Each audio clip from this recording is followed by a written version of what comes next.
And welcome back to the last panel. I am Steve, more known as Laps Comic Fan, and we have a very special show today, and we have a very special panel. And I will introduce them right now. To my right, we have Warren from Lunchbox Comics. How are you, brother? I'm doing good. It's a good day. That's fantastic. Good is better than bad, you know? Yes. And we have with us, as always, the affluenced Bob from Bob Loves Movies. How's it going, man? Good. How have you been, man? Pretty good. You know, when you sent me that thumbnail earlier today, I responded to you saying I have never looked so cool. So you really made me happy with that one. well, they'll keep coming. Hopefully, I get better at them too. Below me, we have the man, the myth, Charles, aka Will. I'm wearing my last panel uniform too, so I dress for the occasion. And then we have the jar of mustard himself, Gray Poupée. How are you, brother? Hey, doing great. Happy to be here talking about 2026 finally.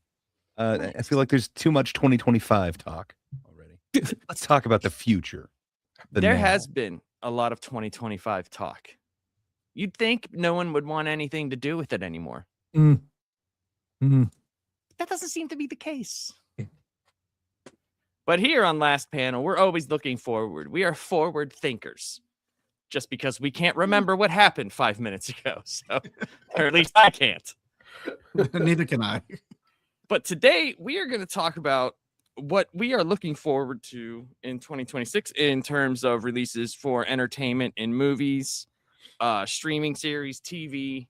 I have a couple of music albums I'm looking forward to, but mainly we're going to focus on the movies and television. And I would say, just to get it out of the way, was there anything from, I know it's putting you guys on the spot, but was there anything from 2025 that surprised any of you? That, like, in terms of movie or like the amount that theaters fell off? Was that something you guys saw? Was there anything from 2025 that surprised you, Warren? I thought Superman was going to do better. Mm-hmm. I'm surprised by the international reaction to Superman. They didn't give a fuck at all. Yeah, I thought that was going to go better for them. Superman seemed like even an easier character to sell overseas than like some of the Marvel ones, so I was kind of shocked by that. Bob? Yeah, I thought Superman was going to be better. Shots fired. No, I was really disappointed in Superman because that is my favorite comic book character, and that was not at all what I wanted from a Superman movie. Even though I've said it before on here, there was a lot to like about it. Just what disappointed me was really took it down for me. Actually, the biggest surprise to me was how much I loved F1. I expected that to be a decent movie, but that really shocked me. And then there were a couple of TV shows that I thought were pretty good. I've already mentioned House of David on here. I thought Mobland was really, really good. I wasn't expecting to like that one as much as I did as well. And so yeah, those are some of my surprises. Charles, is anything surprising to you at all? For television, Andor, I didn't expect it to be as good as the first season and then better. And it was spectacular. Mm-hmm. If anything, I think there's comedy that people are saying that comedy's dead, that they're just not looking, because movies like Splitsville and The Roses were very, very strong comedy movies, but they're not being advertised as a studio big event thing, so people aren't going to look for it. But right. It was a pretty good year for dark horse comedies, and a documentary that really kind of shook me, and I don't know if that's a good thing or a bad thing, is Predators, which I don't know how I feel, but it evoked emotion. So it did a job, is what I'll say. I mean, that's what a documentary is supposed to do, period. Yeah. That's its job, one way or the other. So it did its job. It's just the job that it did might not be exactly one that you wanted to take on. You turn it off and you're like, oh, I don't like this. Yeah. I don't feel things I like. I know you've mentioned that one before, Charles. Is it actually worth watching, or am I going to just walk away that weirded out by it that I shouldn't watch it? I don't know. It depends on how you feel on stuff like To Catch a Predator and stuff, because the movie kind of goes through like that, like its influence on society, and people are still doing it to this day, doing it like on YouTube stuff. But there's this like re- reveal halfway through the movie about one of the filmmakers, and it changes things, and Okay. you're looking at it from a different perspective, and the questions that are being asked don't feel right, but the person asking them is, which I don't know, concerning or something that Okay. I don't. It's not a breeze, is what I'll say. It's not something that you can pop on and organize your house in the background. You're going to watch it and kind of, I don't know. I don't know, because it's about kid Right. touchers. So Yeah. I always say this about documentaries. I always watch them just because it's a documentary. It's information that's out there, and I for some reason, I love talking head documentaries. It just doesn't, I don't know what it is, but from here up, documentary style, like I'm all in for it. So, I mean, I would say watch it, Bob, just because, it's something to watch, but it is riveting. That is Okay. one thing I Lapsed said can that. say. I want to go on record and say that I didn't recommend anything. That was Lapsed who said that. Oh, All right. I recommend remember that. documentaries of any kind. I recommend, period. Because I mean, it's just information. You All have to right. make up your own mind about it, but it's just information. Mm. And I see that WZ is in the chat, and the holy mother of clout. We tried it. We tried it twice, Z, and we got it on the third time. Third time's a clearance. So we definitely have that. We have it down. Our clout is here to stay. But Gray, is there anything that surprised you from 2025? So much. I am constantly surprised. But yeah, huge shout out to Critical Eeks suggestion out there, but common side effects. I was completely surprised if you told me that a adult animated show about drugs in the pharmaceutical industry would kind of move me so much. I would have said like, you're crazy. But man, that one it really got me. It's one of the top shows for me of the year. Same thing with Andor, as Charles mentioned.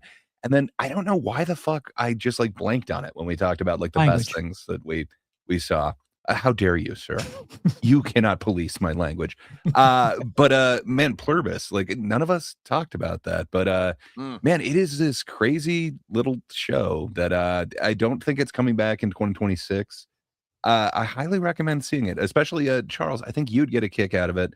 I think you had Breaking Bad and Better Call Saul pretty highly ranked in regard, but man, what they do with like color in this is just amazing. Visually, it's color. a feast, but it makes your mind go. It's not where I thought they would have gone with that, but those were huge surprises. I thought there's no way that dude can have 3 hits in a row, and for me, it totally is.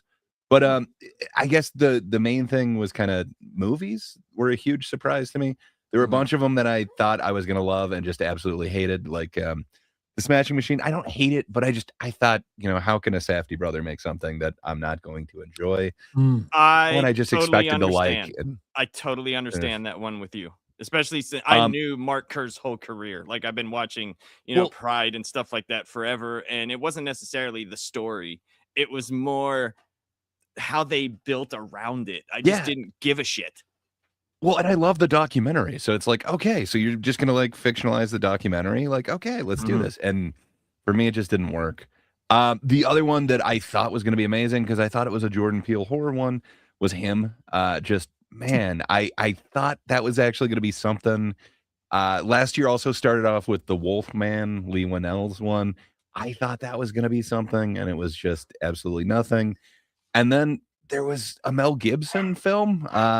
He's back to directing, which he did such these amazing ones. So, hey, and this time he's got Mark Wahlberg in it and Flight Risk. Just, I don't know. But there's a bunch of them that surprised me that were actually like really good. And they just completely captured me where I didn't think they would. The Sinners is kind of the biggest one.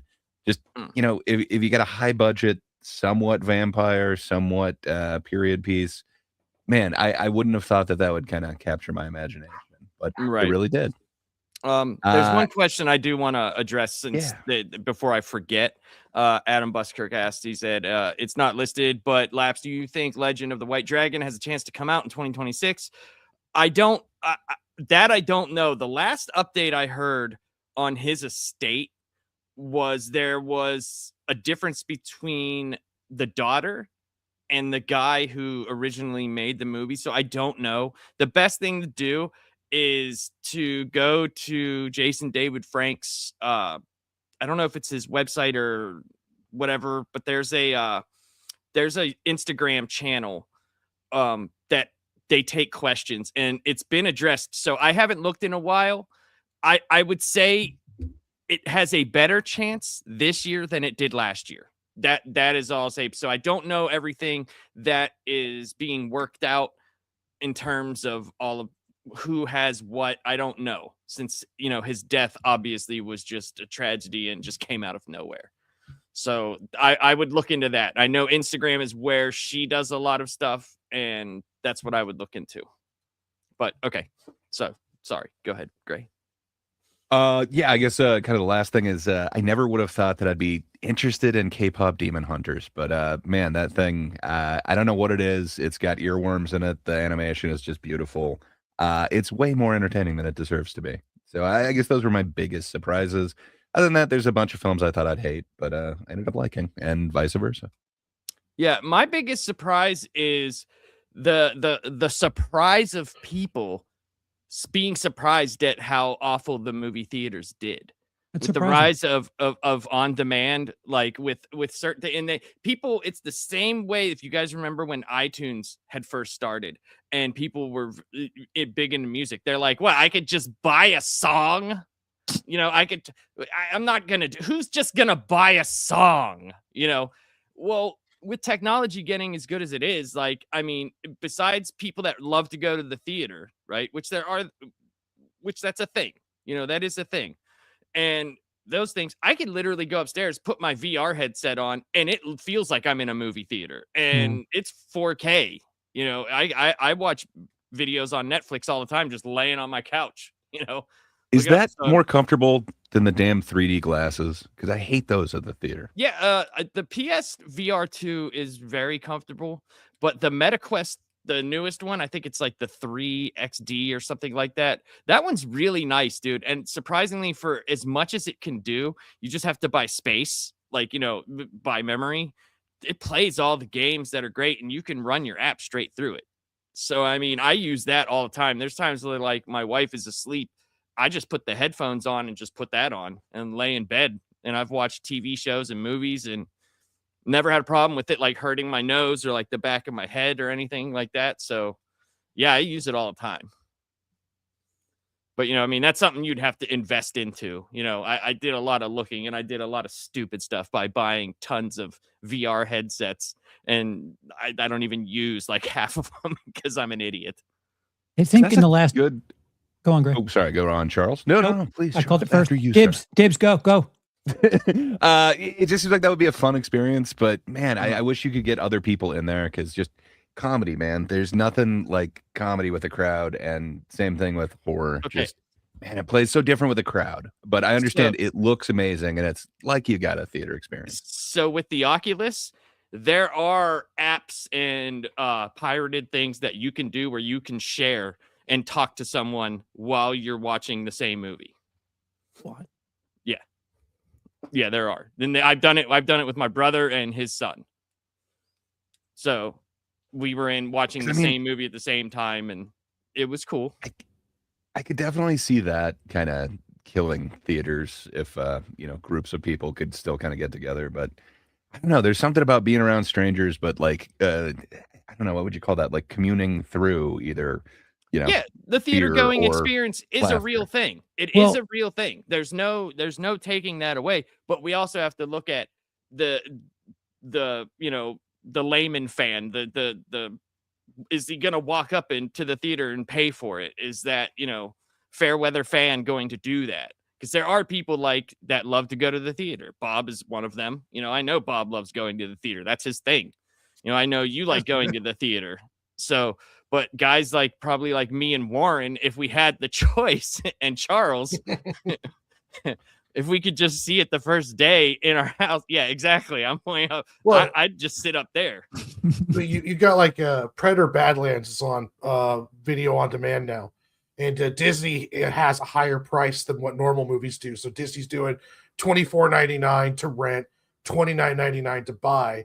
And I just read an article that said it is the #1 video on demand movie of the nation. So you're having instances now where films are getting more people waiting for them to come home than they are watching them in the theater, even if they have extended Disney time slots in the theater.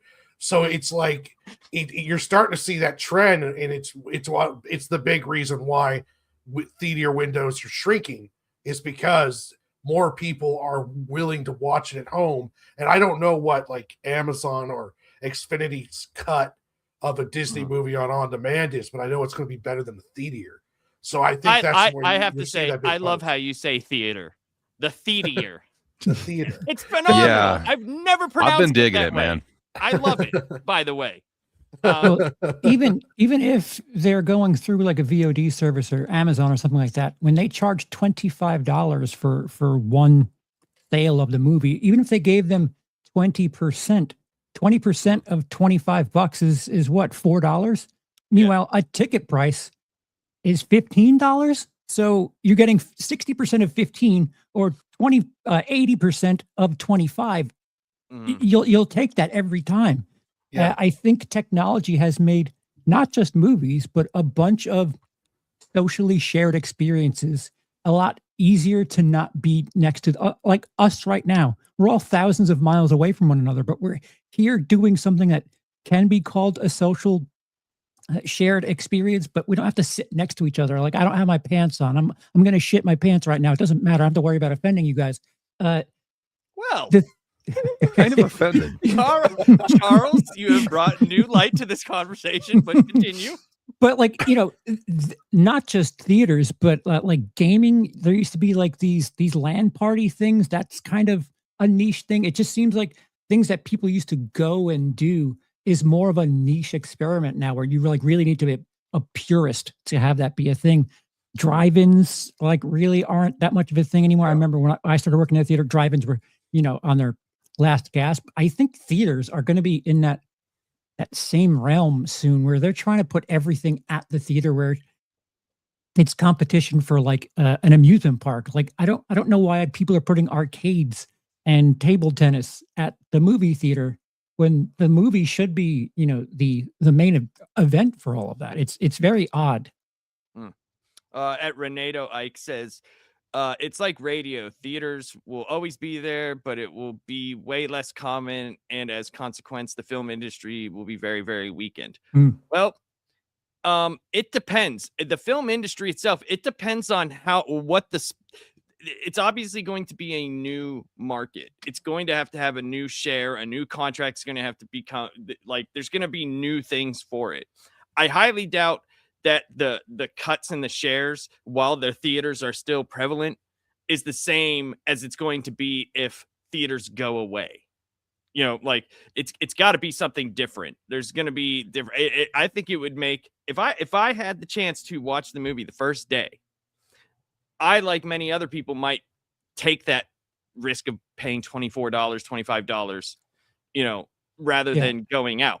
So it just depends on if that becomes the new norm or not, and seeing how much like the actual companies make off of it. The problem is 30 years ago, theaters had a position of strength, but now due to technology, they have no cards. Like, they really need to eat shit on whatever deal gets made, because they hold no power here. So, they're essentially at the whim of studios. And if anyone's going to have to take a hit on behalf of theaters, it's going to have to be Disney, because they are the reason that theaters got in this mess, because Universal and Warner had to themselves eat shit because Disney wanted to lionize the share of the screen. So it's going to have to be Disney that eats it.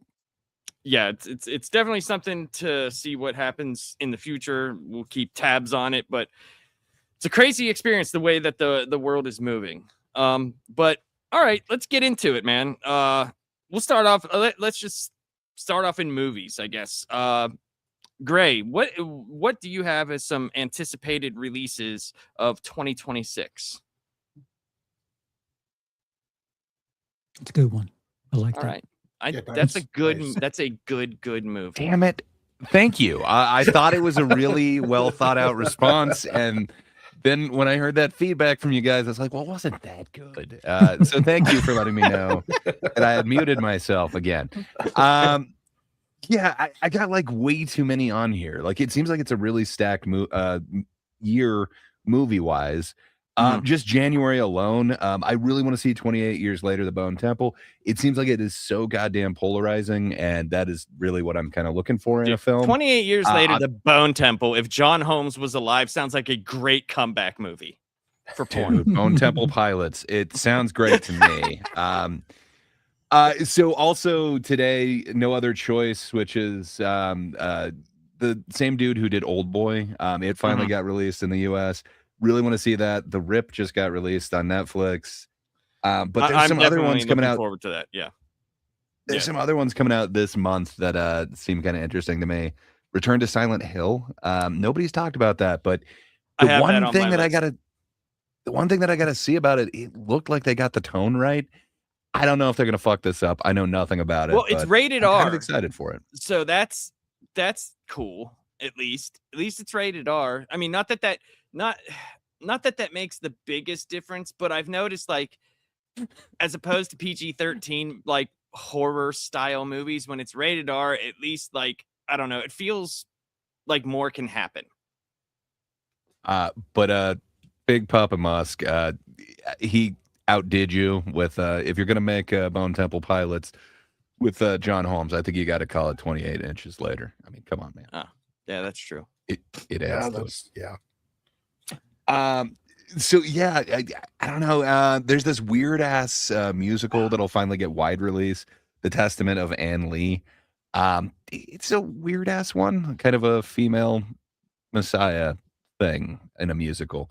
So I don't know, man. I kind of want to check that out, but I'm not kidding. Like I've got like 10 things for almost every other month. So why don't you guys go, and then I'll hit the ones that you guys don't hit. Maybe I'm the ultimate chill for this, or sucker for it, but I want to see them all, man. How about we just give like 3 each, and then we'll go back. We'll keep going around, and you can name more, and then once we get to the end of that segment, everybody can read off their list, whatever else. We'll just go with our most anticipated movies of the year. If you want to give, 3 or 4, that's fine. Whatever, that's fine. Charles, what do you got, man? So I know you probably have a bunch.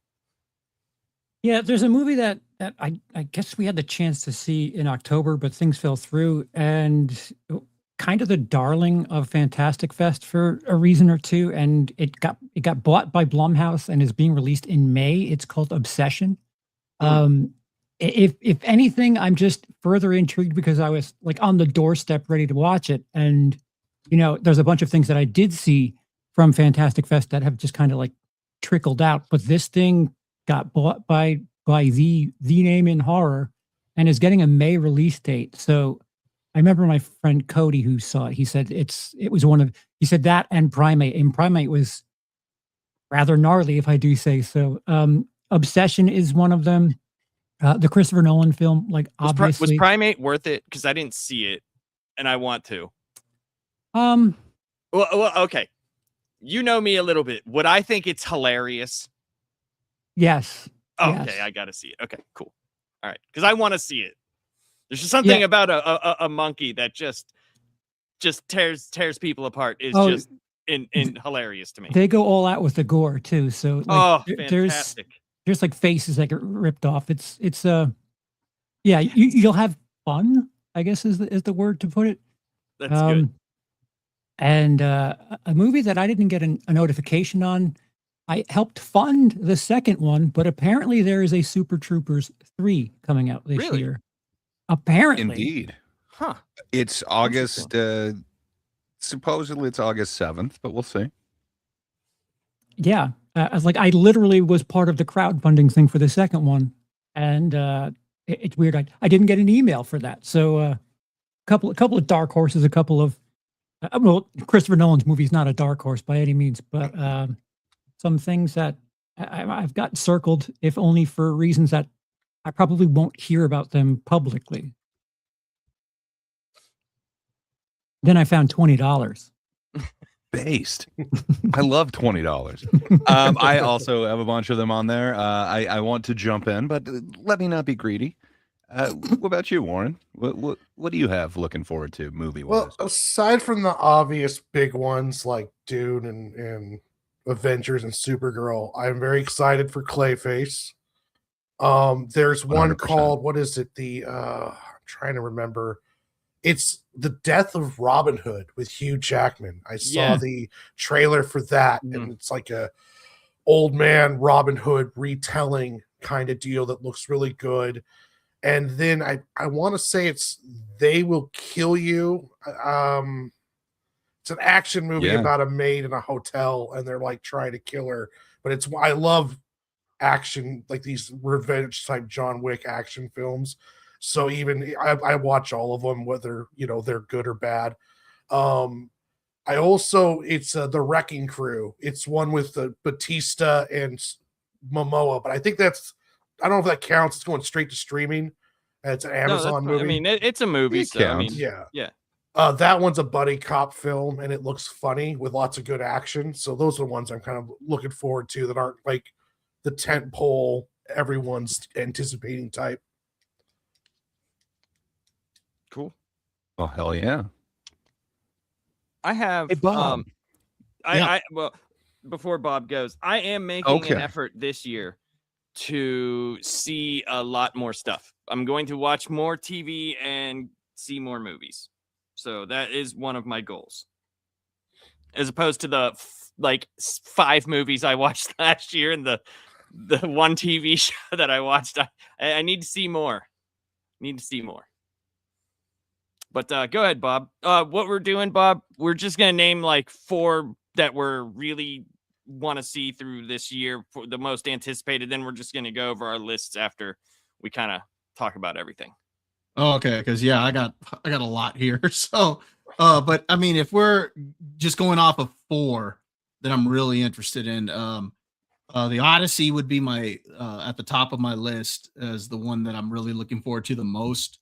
Partly because I really love Christopher Nolan's films. I don't think he's done one that I haven't at least liked. I've either liked to loved all of them, at least all the ones I've seen. I think there's maybe only 1 or 2 I haven't seen of his, but so I'm looking forward to that one.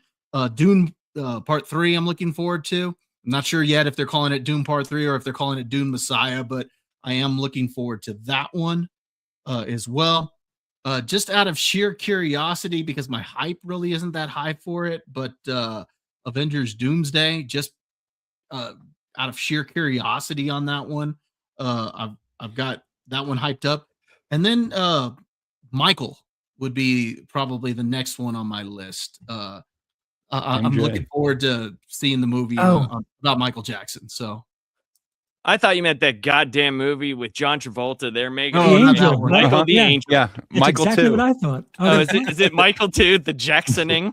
Like, no, but the Michael movie I think could be pretty cool.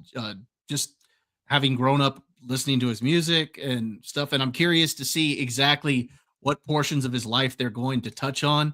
So yeah, that would be right up there on my anticipated movies. okay. I have a few that I wanted to. I'm making sure that this is one. Okay, yeah. So one of my biggest ones was mentioned here by Justin Gray. His list is Spider-Man, Godzilla -0, and Mortal Kombat 2. Godzilla -0 for me, for sure. Oh yeah, is definitely one that I'm looking forward to. I'm very excited about his plan for Godzilla going forward. I like that. Well, as much as Google Translate could translate it, so kind of got most of the gist of everything, but maybe not. Another one that I have on here, I was looking at like movies that were coming out, and I was reading a lot of descriptions, and one that just I don't know why this fascinated me, was The Bride. Well, that one looks Yeah. really good. That one really does. Like, but It was supposed to be last year, and they moved it forward, but they didn't move it to January like they did with Werewolf from last year, or the Wolfman, excuse me. So that kind of bodes well, but it looks great. I just watched the full trailer of it, I think today. Man, it looks like they're doing something with the visuals that wasn't there for Wolfman. The next one is Street Fighter, the Street Fighter movie, because man, I was surprised when I saw the teaser. I was like, this does not look generic. This actually looks like what a Street Fighter movie should be. The only thing that has me hesitant is I didn't see a fireball or any special powers in the trailer. And that's one part that's really going to irritate me if they take that out. It's really going to ruin the film for me. I mean, I don't know about that for me, because I look at like movies like the Tekken movie, the animated stuff. Even in that, they didn't have like projectiles and stuff like that. It was some of those were phenomenal. If they lean that heavy into it, I'm like you. I can understand that. But if we're living in a world where fireballs can come out of people's hands, what are they going to do with the plot? It's going to be, dude. Street Fighter has a pretty deep story.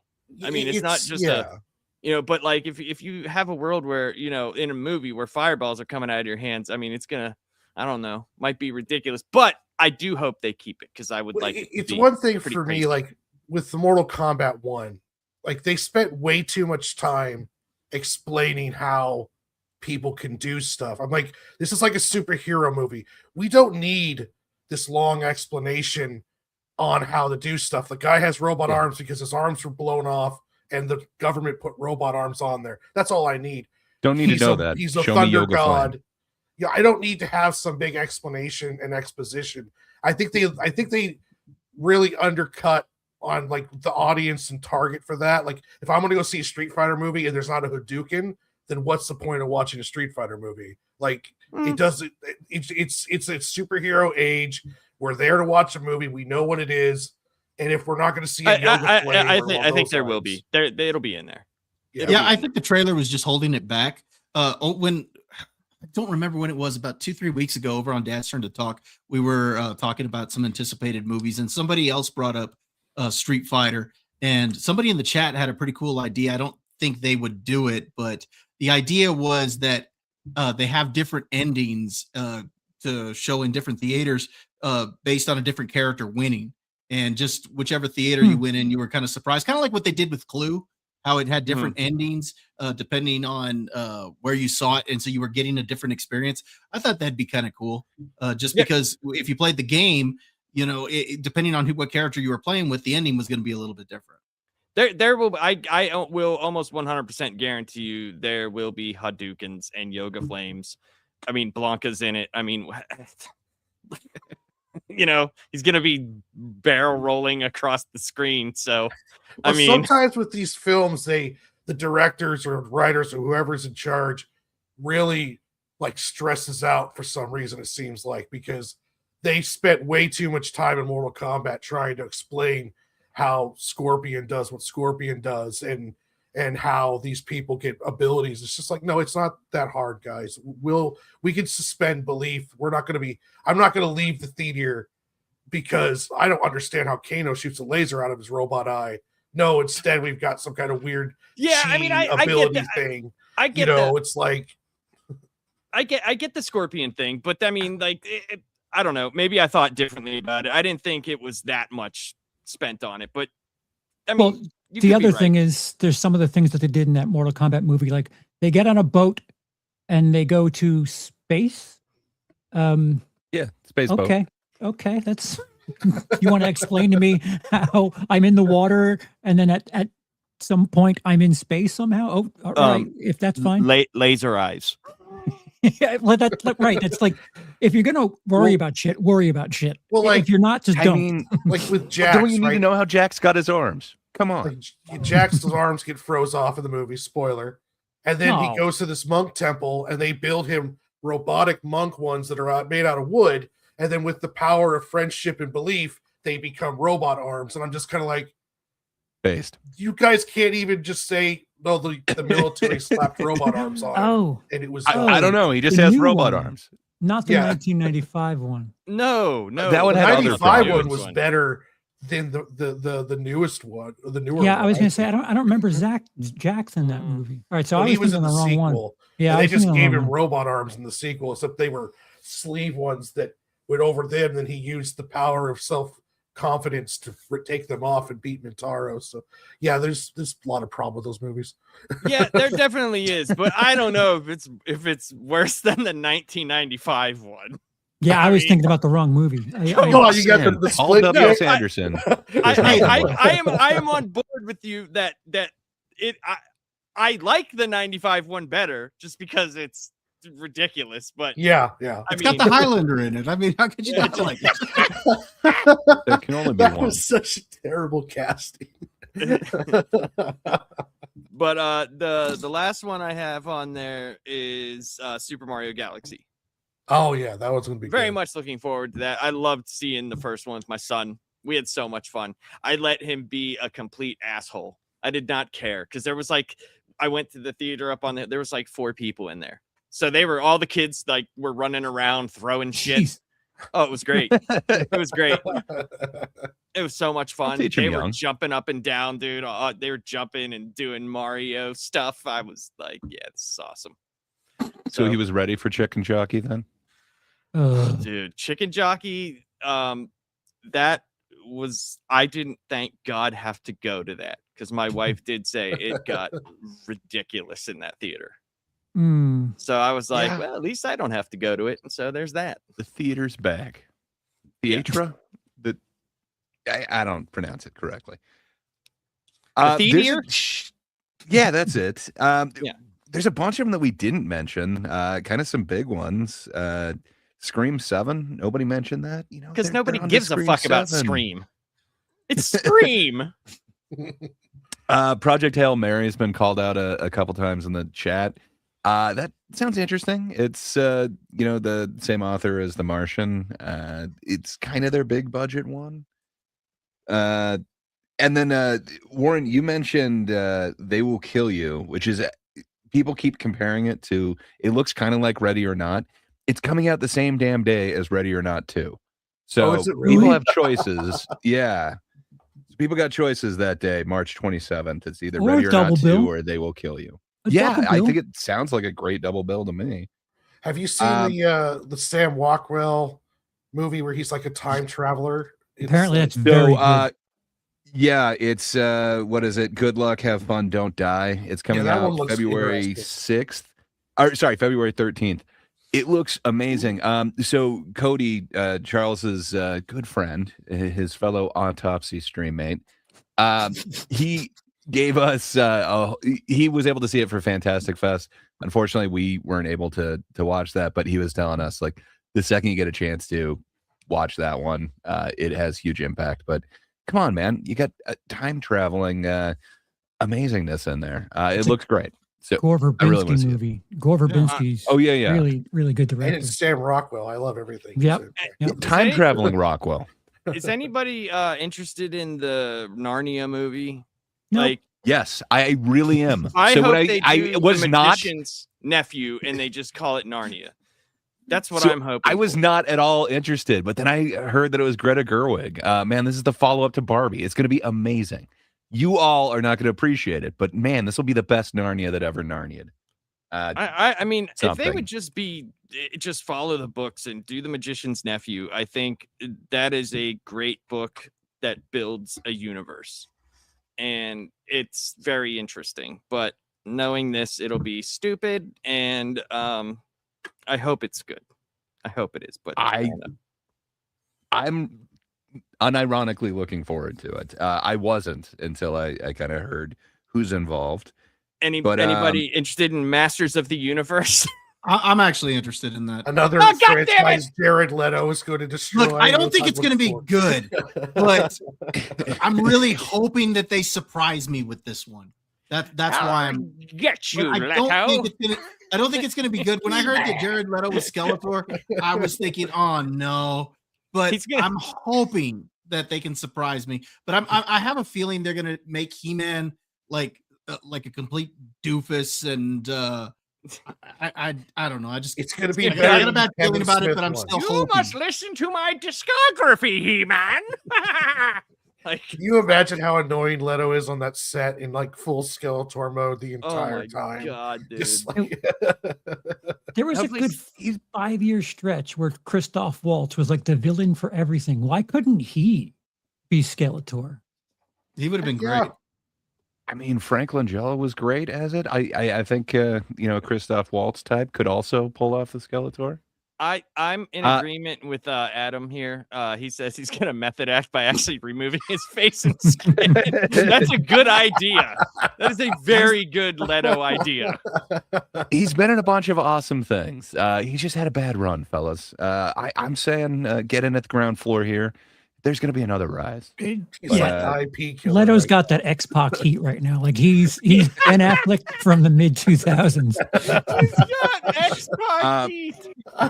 So in April there is Super Mario Galaxy. There is also that Michael biopic. But in between those, there's Lee Cronin's The Mummy. Is anyone interested in the Mummy thing? I saw the trailer. It looks didn't okay, really. but Yeah, the trailer Non-Boris didn't really do it Karloff for me. Mummy is not interesting to me. Fair enough. Is it now? Is it Brendan Fraser Mummy? no. No, No, there's a Fraser, reason that no go. yeah, there's a reason that the director put their name in front of it because it's their spin on things. Gotcha. Yeah, we listen, are going to get another Brandon Fraser Mummy though. That was Right. announced, Yeah. and he's coming Yeah. back. So I don't want to give any chum. I don't want to put any blood in the water for the anti-woke crowd, but that version of the Mummy does feel a little woke, if I do say so. Does it have Tom Cruise and a plane No, and- but it's a and girl. a shadow of a man? it's like a girl.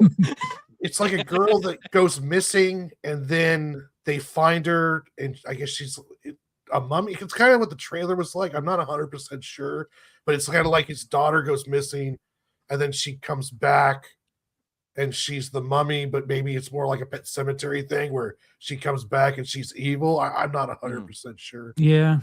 So I'm not outright claiming woke. I just, the vibes from that 1 minute 47 felt a little extra progressive, Okay. in my opinion. We hear you, where, Joe. are we, Like super Karen. where are we on Supergirl? Where are we on Supergirl? I think it's going to be amazing, man. That is my favorite Supergirl arc. I'm getting notes of that from the teaser trailer. I'm on board. Bob, you're off board with the original. Part of the it was leader because in of this. Superman, but I will still watch it. I'll still give it a fair shake, and if it surprises me, cool. Because I know we're going to talk possibly TV shows here in a bit, but Lanterns is actually something I'm looking forward to. So I haven't given up on the DC universe just yet. I would say I'm hoping it'll surprise me. I would say don't hold off, man. Like the first movie for Superman, I mean, you gotta look at a few things. Establishing a universe, right, in one movie is very hard. You go back and you look at Iron Man, right? Iron Man established Iron Man. It didn't establish the entire MCU. You know what I'm saying? Like, and I think people, I'm not saying you, the person, but a lot of people, I don't know what they're expecting from the movie. It was a Superman story, and it was okay. The story was okay to me. There was things in it that I just disliked very much, but overall, I think the character is what I'm looking at, the Superman character, and I think he was everything he needed to be.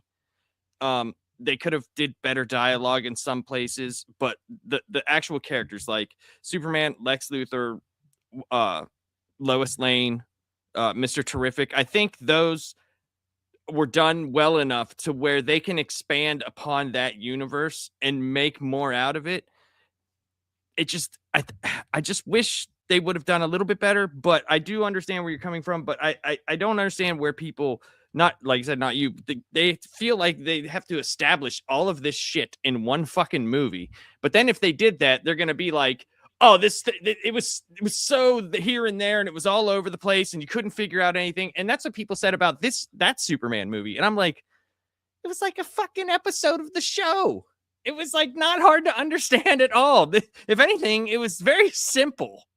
It was very simple. This time, I Lobo. thought that it had a lot of good building blocks to it. Like I said, I like the fact that it was based in a comic book world.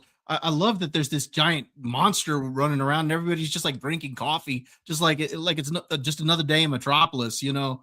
I like that aspect of it. And some of the side characters I liked, and I really did like Corn Sweat in the role. I thought he had good chemistry with the other lead actors. So I didn't have any issues with any of that. It's just the story itself I just did not like. I was disappointed in it. And because of that I was just really soured on the DC universe because of that. Not because, again, the building blocks weren't there, but I do want to give it a fair shake because I am looking forward to Lanterns. And even though I didn't particularly like the trailer for Supergirl, there have been movies where I've seen other trailers that I didn't like. And then when I saw the movie, I was like, okay, I don't think the trailer did that justice. I thought that was a really, really good movie. Right. So, and it was a teaser. I could be wrong. You know It could what I be mean? good. Yeah. It was a teaser. It's almost like the 4 things that they gave us for Doomsday. Like, how the fuck do you even say anything about it? One of them's Cap looking at that chair stream was cool. Thor will return. Well, Supergirl, what I think is really going to be interesting for me, because I'm looking forward to Supergirl, because there's a lot of emotion and a lot of cool stuff you can do with that story. But also, all 3 projects are going to be not James Gunn directed projects. So we're going to get Lanterns, Clayface, and Supergirl. And this is really, for me, like a litmus test when he says, I want these films to stand on their own. Well, are we going to be able to tell, is this going to be like Michael Bay Turtles, where he didn't direct it, but we knew that Michael Bay was there every day, essentially directing it? Or is this going to feel different than Superman did? Is Lanterns going to feel different than the other 2? Is Clayface going to be different? And are we going to actually see the different shades of these movies and letting these directors breathe a little bit? Because that was kind of his big selling pitch. So I think this is going to be a big test for his overall DCU universe. And I think Supergirl is going to do better internationally than Superman did, because it's space adventure and it's there's a lot of different tones about it. And it's also a woman in a skirt. So, I mean, but I Charles, also don't think is the it woke? trailer did it justice, because the song they picked was a big, huge mistake, because it just easily gave. What are you talking about?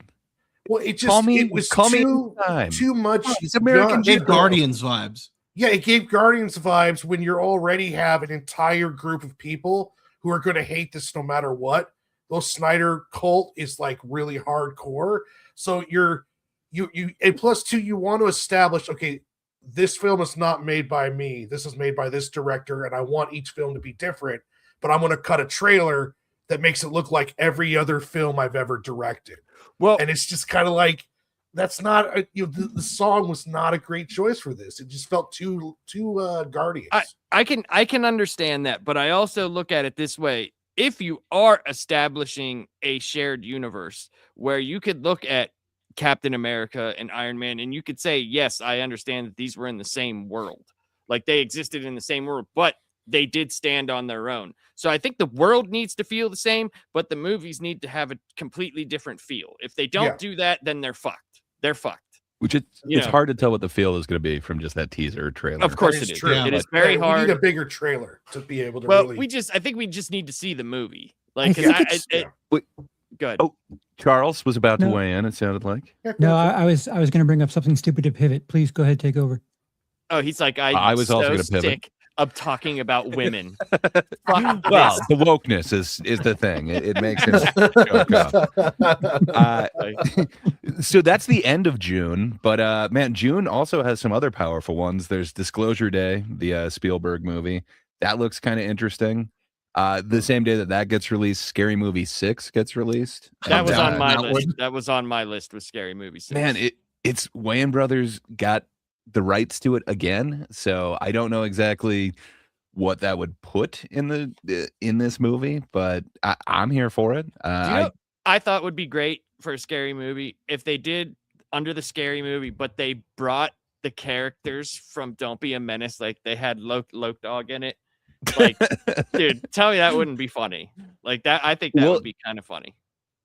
It looks like they've got the actors back, so I don't know. I'm wondering what's going to happen with Scary Movie 6. I think it's weird that nobody has brought this film up that pretty much is like the deciding factor on whether or not theater going industry as a whole is either in a make or break situation. And that is Practical Magic 2. I love it, man. It's on my list. It's the I thought you were going to say exact same. No, Practical Magic. It's in between Clayface and Resident Evil, man. What can I say? September is packed. I am ready. Gray for just this. got a list of every movie ever made. Yeah. He's like, Yeah. I want to see this. Don't want to see that. I want to see Well, this. he's going to watch all of them, so he. Well, that's very true. That's very true. Hey, Come on. We need the follow-up. We need to know where they went. They've practically been gone since They Practical Magic. practically magicked themselves away. Yeah, but half of the film already has Clayface in it, in Nicole Kidman. So, like, why do you need a legacy sequel to that movie that did so poorly in 1998? Like, what the? It was like, I mean, it's no Mystic Pizza, but come on, dude. It's Practical Magic. Had it ever done well? Why do you need to like this fucking? Hey, let's check in on these people 25 years later. Like, what is this? Pete says, I'm an old man. I miss the days of just watching a movie before loving and hating it. That's Dude, no fun. That's so old school, man. I am, well, here I am. Blame me. I am in the same boat as you. Listen, we're the swiping society. We judge a book by its cover, a movie within 3 seconds. You know, mean nothing to me. I just go and see it. If I like it, I like it. If I don't, I don't. This person I follow says it sucks, so I'm going to argue about just how much it sucks without seeing it. Yeah, I'm probably going to hate it. Yeah. I'm going to make 15 videos on why it sucks with no sort of experience. The other give me a journalists we're torch, going to I'm talk gonna about. join the mob. I don't care what's going on. I'll just point me in a direction. I'll start breaking stuff. So there is an amazing film trilogy that they decided to just keep going with. Now they're up to 5. So Toy Story 5 is also coming out in June. You should have stopped at 3. 3 was perfect, man. Like, it's just like it could be the best trilogy, and then they just kept going on. But I don't know. Any excitement for 5?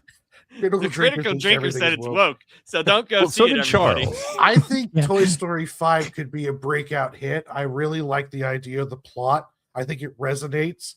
And family movies are gold in the Indestructible. box office right now Indestructible. because it's parents bringing kids. That's 3 to 4 movie tickets, depending on how many kids you have. And Mhm. I think like the big ones, like the $1 billion movies, when we go down a list, will be like Mario Galaxy, Toy Story 5, stuff like that that kids are going to Like, go to. A week later, Minions 3 comes out after Toy Story. Sorry, 2 weeks later. But again, the theater industry goes as Disney goes, and Disney's Toy Story 5. So they're on life support. 1 week after that, we get the live action Moana. So, you know, the summer is maybe not always. all kids. Hey, I like the animated Moana. Yeah. Mm. Well, now you get The You're Rock welcome. in live action. I They're going to don't make it a little less Like magical. that, but you know, Pretty soon they're going to start filming the live action as they're animating the movie. Like we're going to get them at like a month from each other. Okay. Why Moana? Why not Hunchback of Notre Dame? I want to see some pervy old Catholic priest going after a Because, gypsy chick with I a mean, humpback friend. they've already blaxploitationed it, dude. The Blunch Black of Bloat Your Blame did not do well, so they're not going to be doing the regular Hunchback of Notre Dame, which, by the way, has some of the best in the animated movie. Has some of the best songs in it. Some of the best Disney songs in that movie. Love them. Bonjour, Doc. Warren, Yeah. Oh, okay. Warren, Adam in chat says, what about Mandalorian and Grogu? Sure, Star Wars has been simmering for a bit, but with how popular Baby Yoda is, as someone who's surrounded by a handful of Baby Yodas, what is what is the temperature over there on the new Star Wars? if anything could do good, it's going to be that one. But it is such a hurt IP right now. And even the last season that came out of Mandalorian was not well received. It's been a very long time.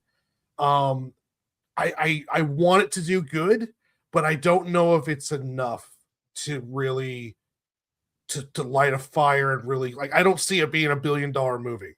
Like, I could see it making its money back. I see it doing good on video on demand, like kind of like Superman. But I want it to. I really do, but it's such a hurt IP right now, and the faith is so low. It depends on also like when it comes out, what's the sandwich. May 22nd. So not a ton, but it doesn't seem like it's got that summer push. Nope. I don't know. Nobody seems to be talking about it, but it is like literally the worst font and logo I've ever seen for anything in the Star Wars universe. Like, I really do do choose that. Do good. It's just the buzz around it. It's not big right now because Star Wars is a more hurt IP than Marvel. It's like the least exciting Star Wars has ever been in my lifetime. Yeah, I think that's going to be a big factor. I think it's going to hurt the film overall, even if it's good. Like Marvel films have been, the last couple ones have been, good, but yet they just didn't get the reception. Like Fantastic Four, I thought was good, even though some people didn't like it. Thunderbolts was generally liked by a lot of people, except for maybe the ending, and it still didn't bring good word of mouth and bring people out. Superman had amazing word of mouth and had a great box office returns every weekend, but it still didn't do great internationally. Now, this film might do amazing internationally, but I still don't think Mandalorian and Grogu is enough to revitalize the IP. I don't know, man. They just had like the biggest, best trilogy, my favorite trilogy in the entire Star Wars series, and that is in Andor. And my God, man, nobody watched it and nobody really talked about it, and it had nothing but good word of mouth. And still, it did kind of no business. Nobody talked about it because it was good. There's no business in good Star Wars online. No, but it didn't equate to people watching. It didn't bring people to Disney Plus. It didn't. I can tell you why. I can tell it's too grown up. Tell you why. Well, that because it was good, but also it had the one scene in it, the one scene that was 15 seconds long that more people decided that was the whole season and didn't watch anything was that scene else. Woke? Which one? The one where they said the R word? Not in my Star Wars. See, even you said it in my Star Wars. That's why for something so stupid of saying that, they're like, not in my Star. Shut the fuck up. Yeah, but it was on that season was phenomenal. You that could was see screws on the walls behind him, and that's not Star Wars. Having modern carpentry on a Star Wars set, that is not Star Wars to me. I do not think of a flathead screw going into the walls of Star Wars. It's this majestic place where it doesn't feel like it's props. Star Wars is special, and if I could see the screws in the wall, not special. They don't care anymore. Yeah, I think it's over for Star Wars. Even like bringing in Dave Filoni. Well, let's say Mandalorian's great. Terrible idea. Well, let's say Mandalorian's great. Where do you go from there? It can't ride that momentum for 2 years until we get another movie. Their release schedule is just all over the place. We need to have not necessarily pushed out a lot, but there should be the new Star Wars trilogy should be being filmed right now. Instead, it's in pre-production. We don't even know when they're going to start filming. We don't even know if the director's the same. Everything is so up in the air. So when Filoni takes over, it's going to take a lot more than just Baby Grogu to get this thing going. It's going to take multiple films. They're going to need to have a massive trilogy. They can't wait for Ahsoka every 5 years for a season to come out. And then even Ahsoka, which I thought was good, but if you didn't watch the 30 hours of Clone Wars stuff, you had no idea, or you didn't get the effect of all this cool stuff that was going on in the series. Space whales, though.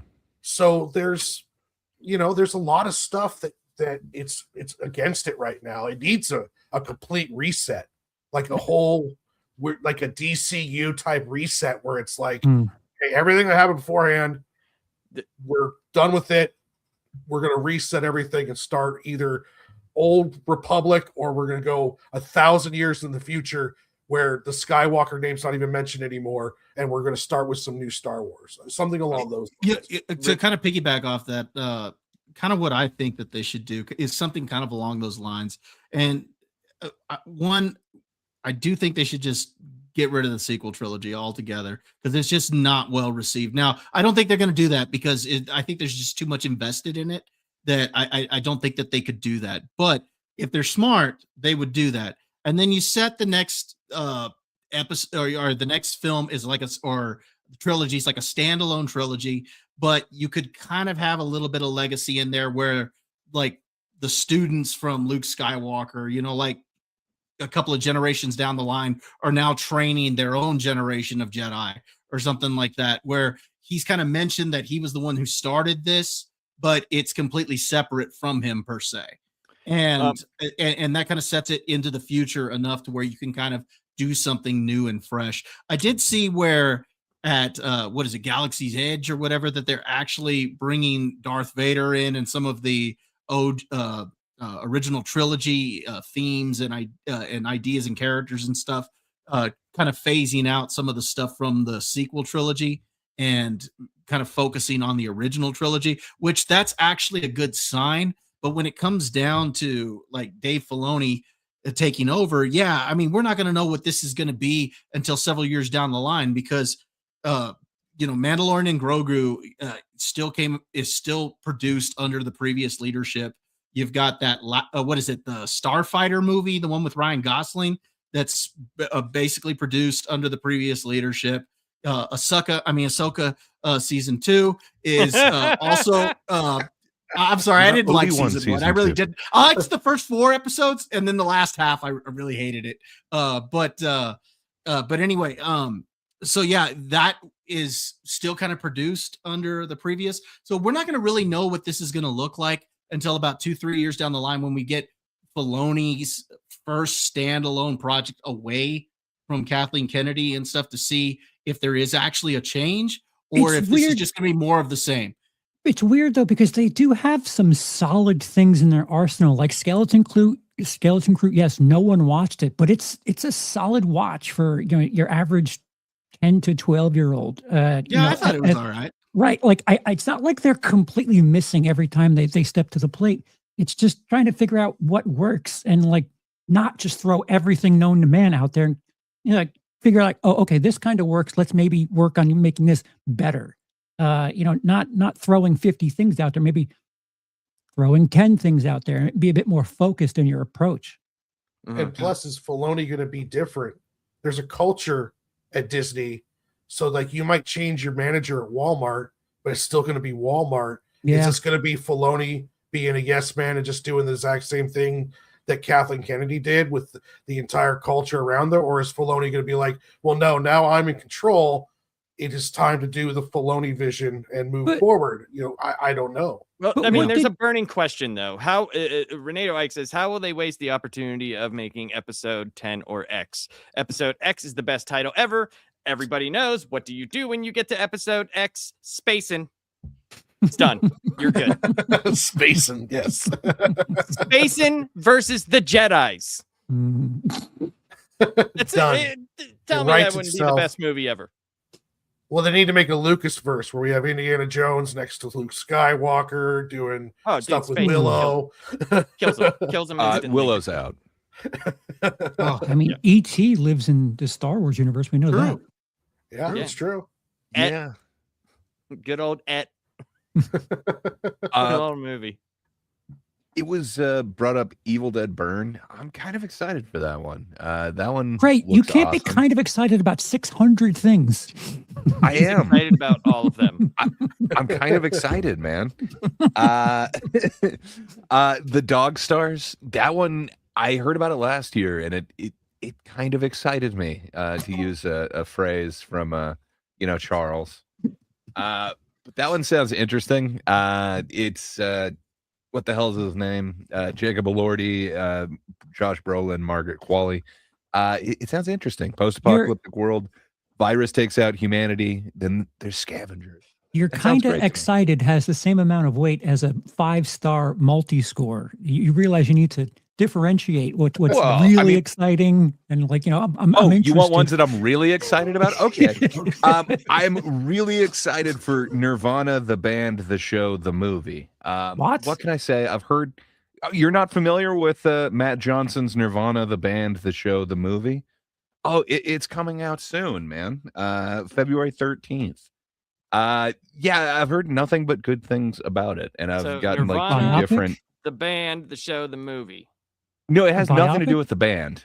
No, it's Toronto. Don't worry about it. Third time's It has clarence. nothing. It has nothing to do with that. It's just Neon has picked up this kind of weird mockumentary, but it involves like some time travel and some weird shit. But yeah. I'm just saying, I'm gonna be bugging you if it is what I've been told it will be, but it's gonna be a smaller one, February 13th.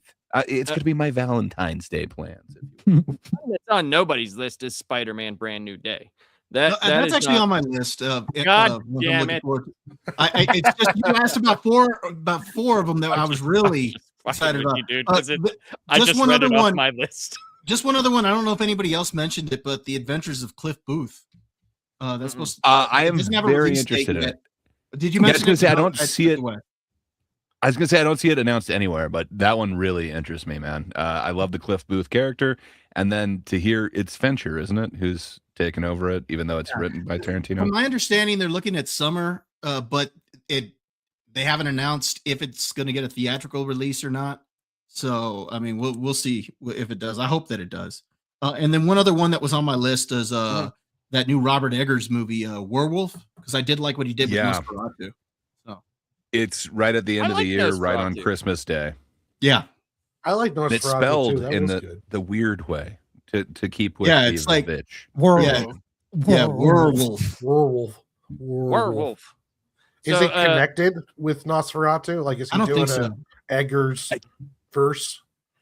I think it's just like the Eggers' dark take on, or what would you call that, gothic romantic take Yeah. on those classic horror pieces. What about Nicolas Cage as John Madden? If I ever thought two I'll watch things go that. hand in hand. I mean, it's the end of November and it's a just direct to Prime Video. I thought you would have been more interested in Fokker-in-Law, Meet the Parents 4. No. No, I'm you think sorry, the Lap. production's all fucked? Or Yes. I stepped on lapsed inspiration. Go ahead. Tell me how No, Nicolas Cage is the appropriate John Madden. I was looking at the Spider Noir, you know. Yeah, that one, Nicolas Cage. that is on my list. It looks interesting. But Nicolas Cage as anybody, like you could put him as anybody, and it can only work in the way of Nicolas Cage. It's got Yeah. Christian Bale in it too. He like plays Madden's like Al Davis, Al the owner of Davis. the Raiders. Yeah, I mean, just think whenever he starts drawing on the thing, and like he's like, boom, tough acting, tenactin'. You know? yeah. Yeah, The problem with plenty Cage of- is he goes just a little too far sometimes. Where like, I appreciate your I agree. energy. I agree. Yeah. I think it's a ridiculous cast Yes, for fucking John Madden. Like, what? That is Hmm. unbelievably ridiculous. I will say about Nicolas Cage though, whether it's a $10 budget or $100 million, he never phones it in.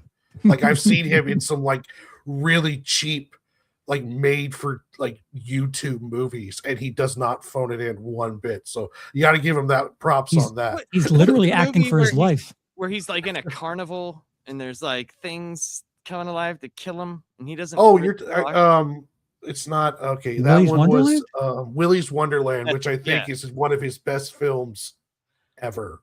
Everyone My needs to see wife Willy's watched that, Wonderland. and I saw about half of it, and I was just He like, doesn't say a word the entire movie. My Pure favorite Okay, kind that's of awesome. Cage acting. movie. Pig was pretty good, and he said a few things. I just The kinda was Weatherman. like, all right, Weatherman's I Fair love it. enough. Weatherman. Get another Gore I like that Verbinski one. movie. So nobody mentioned Cliffhanger. Anyone Cliffhanger. interested in Stallone the movie? remake of it? Yeah, they're even know they were remaking doing it, one. but He's like, I this don't time know it's woke. It's woke. It's an 80-pound female playing Stallone's part, and she's going to take on these It terrible stars people. Lily James, but it's also got Pierce Brosnan in it. So I don't know. You know, I mean, does she do it in a tank top? Yes, Well, at least fuck, according to the poster. God Will she damn it. wear contacts? Because Lily James cannot use her regular eye color in the films, apparently. I'm Just sure a- they'll work on it. Does Stallone have anything to do with the movie? Can I Sydney mean- Sweeney be a villain somehow? I'm gonna greenlight all of this. It all sounds great to me. I need it to be in a Charles, warm place. There's one of them that I thought would be on your list that I thought would really excite you. Seeing as how you're The a word fan doesn't of make sense his other anymore when you work. say it. Ebenezer, A Christmas Carol. Is this on your radar at all? No. No. So it's Ty West's latest one. So it is based off of Charles Dickens' thing, but it's a thrilling ghost story set in the Dickens London, but it's starring Johnny Depp and Ian McKellen. Dickens I'm just London. saying. But it's Ty West doing it, man. But it's Johnny Depp doing Johnny And Depp. Sir shit. Ian McKellen. Is Yeah, he- McKellen Scrooge or is Johnny Depp? Unclear to me. McKellen went to high school with Johnny Christ. Depp is Can he Scrooge. even walk anymore? It's got Daisy Ridley in it. Does that Well, sell He you? was You sold in my me. yearbook. So, I mean, you know. Is she going to be really naturally good at everything without trying? So it's woke. Probably. It's got Rupert Grint in it. Come on, Really? you've got Keep us the awake during Weasley. it? Like, It's got reanimated Charlton Heston. He's got full whips and rifles. let I'm my just saying, people go. Not in my Dickens London. It's mid-November, and I'm ready for the Dickens at that time. Oh, Yeah. It's on my It's a list. Christmas movie in November. All right, nice. Yeah. I have a- well, I have I a mean, it's Ty blind West, so I think spot. it's going to be. I think it's going to be a little bit more of a horror take on it, but we'll see. Oh, Daisy Ridley in horror. Where do I sign? Oh, I'm So not. I not thought it even would being be on your sarcastic. list, no, man. It is now. It is now. She was in a zombie movie that just came out that I haven't seen yet. Yeah, We Bury the Dead. Yeah, I mean, Just released on January 2nd. I haven't been able to see it, but not getting great reviews. all you need to do is hear my reasoning for liking The Cleaner, and you'll understand that I am not being facetious when I say I'm excited for Daisy Ridley in anything. Well, I mean, Gray, were you excited for the Daisy Ridley movie that has horror in it? I did not know that Daisy Ridley was in it until I tried to sell it. And then now I just saw that, and I realized that would be a selling point. I was kind of sold when I saw Ty West's name on A Christmas Carol. It's like, ooh. I mean, Daisy I Ridley love did take on the Scrooge. sea, so I mean, you know, I love once Scrooge, you and tame the sea, you can tame Dickens. It's true. I mean, it's hard to tame the Dickens, but you can try. Yeah, I don't know, man. I love the horror elements of A Christmas Carol in Scrooged. I know that that's going for more comedy, but I don't know, man. I think it could work. I'm I'll just hoping watch that Click Ty again. West Thank does you good very on that. much. How dare So, you? Never watch all Click the- ever again. All the movies on my list were talked about. Warren, Ki- if you guys just want to go real quick down. No, your no list. Gray. We're avoiding Gray because he already brought up 55 movies. Hey, there's one of them that has not been given its full time yet, and Warren, I'll do see if have one of any you is that- talking about it. Do you have any? I'm interested in Dune 3. I think that's been talked about, but I'm not 100% sure. Everything else been kind of mentioned, really. I'll watch Mortal Kombat 2 and Street Fighter, even though I don't have high hopes, even though Mortal Kombat 2 looks like it should have been Mortal Kombat 1. Nothing else is really popping up in the old head. Yeah, I mean, I just want to see Street Fighter because it looks like it's being taken seriously. I never have high hopes for any really video game movies. Like, Mario was like an outlier because they actually decided to actually make it Mario and not freaking John Leguizamo being Luigi, you know, and Dennis Hopper Koopa. I remember when that came out, I was so disappointed. I was just like, "What is this?" I saw it in the Come theater. on, and I was Mario. just like- I was just Gave like, us the full name. what the fuck is this? Look, a monkey. Bob, do you want to go down your list real quick? Yeah, well, a lot of mine were already mentioned. Mhm. You already asked about Spider-Man Brand New Day. I'm kind of interested in that. Masters of the Universe. Project Hail Mary, I'm looking forward to seeing. Kind of dug the trailer, so looking forward to that. Clayface. And the only other one I got on my list, the new Hunger Games movie, The Sunrise on the Reaping. For some reason, I really like this franchise. I don't think the last one was that good compared to some of the earlier ones. I still think the second one was the best in the franchise, but for some reason, I agree. still like these movies, and so I'm going to give this one a time shot. with Jesse So- Plemons. That cast is incredible on this one that's coming out. Glenn Yeah, Close, Kieran Culkin, Ray Fiennes, Elle Fanning, Yeah. McKenna Grace, who's just in everything lately. Yeah, Don't forget the Plemons. The Plemons is in. I thought he. Yeah, I thought it was said already. So yeah, I'm just adding. sorry. Adding to the excitement. Saying, Yeah, never so forget a yeah, Plemons. so for that reason, I want to see it. Like I said, I like the other ones in there, even though the last one wasn't necessarily my favorite, but I still liked it. So I'm looking forward to that one. All right. Charles, do you have any on your list? That He we're actually not- stole my pick. I was going to talk about Hunger Games myself. Oh, you were okay. No, it's fine. It's fine. I just double your sentiment. Yeah, I think I'm stuck. There's a Resident Evil movie coming out. Yes, there is. Yeah, isn't that supposed to be like a new, basically Again? like a brand new start for it? Again. Indeed, it is. Yeah. but So this time that with is Paul the Walter third time's the Hauser. Clarence. That Third time's is the Clarence, man. wow. We can actually use that and it makes sense. Third time. But this time they're putting a competent. Indeed, MSK. But this time they're putting a competent director in the chair. We're not Well, that's the watching biggest Paul thing. W.S. Anderson, who's going to run it into the ground and feature Mila Jovovich. I want Mila Jovovich in movies. I don't want her in my franchises. Dude, Don't need that. it is competing with the Juggernaut, otherwise known as Practical Magic 2 that weekend. So I know. I believe in Zach Krieger from his two previous Barbarian and then Weapons from last year, which I'm glad that Amy Madigan got a little bit of credit. We'll see what goes on with the Oscars, but yeah, he fully has my confidence in him that he could actually make something interesting out of this. And If just you looking at would- the cast, the fact that they've got Paul Walter Hauser as number one build, hell yeah. If you Sign me adapt onto this. from the OG 1996 game, you can spend one movie on just the mansion. And if yes. that works out, then you work your way out to like where the fucking shark is in, like if you remember that OG game. Oh, You know- Nemesis though. We got to get stars. Isn't Well, Nemesis 3? that's like 3 movies down the Three. road. You can Yeah. conservatively do like the Marvel thing, but have movie number 1 just be the mansion. Yes. And make sure you do that well. And if it works, you know what's ahead of you. Stop trying to stuff so many different things. You in. could do the games. You Yeah. could literally do the games because the second one you could do Leon. You could bring him in, and then the third one Nemesis, and then you can go to Code Veronica. Yeah. And that could be like where they take both of those and then combined it into where 4 could be on its own. Yeah, And you or could like just, yeah. you can have it lead to the city be like the end game version of whatever this story is, because it's the Mhm. entire city that's infected.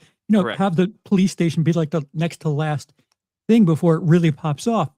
Yep. But you can be really methodical about it and make one game into maybe 2 or 3 movies. Like it doesn't have to be, let's squeeze 3 games into one movie. That's insane. Yep.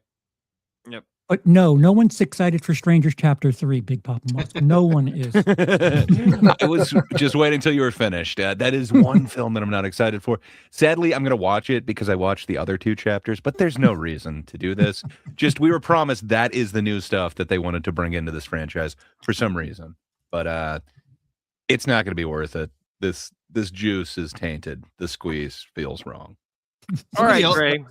real quick, Go somebody ahead, in the chat earlier mentioned the Peaky Blinders movie. I kind of want to see that just because I liked the show. The show Yeah. was good. I It was good stuff. I need to catch up with that, but I think that would be an awesome one to have a movie on. I don't know why they haven't already. All right, so go ahead, Gray, if you want to read the Okay. Bible that you have left. I just Get have the one remaining final 38 one. Okay. So I had two. It was going to be Resident Evil and then this one. So I think Resident Evil is the one that I'm most excited for. But let me get you excited. We're talking about a movie with John Goodman. We've got another Jesse Plemons in here. We've got a Sandra Hüller. There's some awesome stuff going on with this. Is it the William Montgomery documentary? It is not. It's Because Uncle you're Buck getting too. us excited for that. So here's the synopsis. The most powerful man in the world embarks on a frantic mission to prove he's humanity's savior before disaster is The unleashed. shovel. It is. It's Digger, man. Yeah, Digger with, be careful Digger, with that. please. It's Tom Cruise as the titular Digger Rockwell. What can I say, man? The teaser trailer got me. I want to know what's going on with Digger. From what I hear, it is Tom Cruise doing comedy again, and he's actually pretty amazing with that. I'm interested just because of Tropic Thunder, the way he was in that. That should be the tagline for Indeed. the movie. Yeah, Digger, please. Yeah. Oh, jeez, my Digger. Oh, it works in so many levels. Is good. Violent Night 2 coming out in this? Yeah. I loved Violent Night 1, so I'll definitely watch Violent Night 2. It's like It is, John and Wick it's going to be meets a Santa Claus. I love it. winter release again. So go ahead. You brought up shit, my mind's blank. Tropic Thunder. They're actually working on a Lex Grossman movie that Tom Cruise has signed on for. That's not coming out this year or anything, but they are working on his character being a thing still moving forward. Oh, nice. Oh wow, Nice. That's awesome. Nice. So Tom Cruise as a comedic actor still is quite viable apparently. So we did our movies, and we're gonna go into TV/streaming shows. I'm just gonna read off. But we my all have the list same one. because We all have the same one on our list, right? It's Wonder Man. No. No, I don't have that one. on my list. So I'll just read my list because it's not many. I have Spider Noir, Lanterns, It's Always Sunny in Philadelphia, season 18, because it could be the last one. Excited about that. Young Sherlock and A Knight of the Seven Kingdoms. That's what That starts Sunday. Yeah, I know. It's very Awesome. interesting. I want to see it if it's decent, because I mean, House of the Dragon at first I didn't really care for it, and I thought season 2 was a little. I mean, I don't know. Maybe it's just because I was so disappointed with the Thrones ending. I don't know, but I'm gonna give this one. The chair was the issue all along. The dragon got it. Well, I just look at that ending was so bananas, so weird. It's like, Bran, I'm not gonna be king. Well, why did you come here all the way from there? Well, I'm gonna be king. Oh, okay, gotcha. Good call there. Fucking. That's your issue with it. It's not no like the interest fact in that, finishing that. No, show. there's a. Cersei and Jamie could have stepped 1 foot to the left. I and wasn't they'd been done. fine. I wasn't done. There was a lot of things wrong with it. There was a lot of things wrong with it. The Night King gets destroyed by the old switcheroo. Like, come on, dude. Like, that's so stupid. And he was made with dragon glass. He shouldn't be able to be killed by the thing that made him. Like, it doesn't even make If any you're gonna do fucking something sense. that's stupid, at least earlier in the series, have something like Swing Away or some M. Night Shyamalan like reference thing. But I do now it is a know bad if twist. someone has me by the throat to always have a knife in the other hand and just do this. Mhm. As opposed to using the hand that you already had. No, dropping your weapon, always the best tactical move. Yes, it's always good. I mean, there was a lot in there, but It's Always Sunny in Philadelphia is probably my most looked forward to thing. Last season was, I think, one of the funniest seasons that they did. I thought it was back to form. It was so fucking hilarious. The dog track episode, the horse track episode, was one of the funniest episodes that they've ever done. it's so foul and disgusting at the same time, but it's so good. But yeah, You've convinced me. I'm a couple seasons behind. Now I definitely have to dude. catch up. Season 17 is so fucked up. It's so fucked up, dude.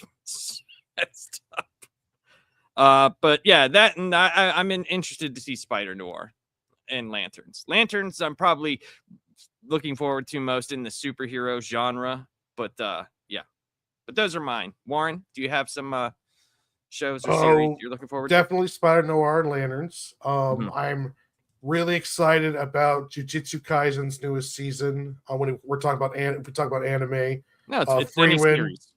Yeah, Free Win. Journey's End season 2 has just started. Also, The Boys season 5. The new season. That's the last season, right? Yep, that's last season. Even though I think they kind of fell off the last one. I do want to see it finished up. What was the other ones? Monarch Legacy of the Monsters season 2.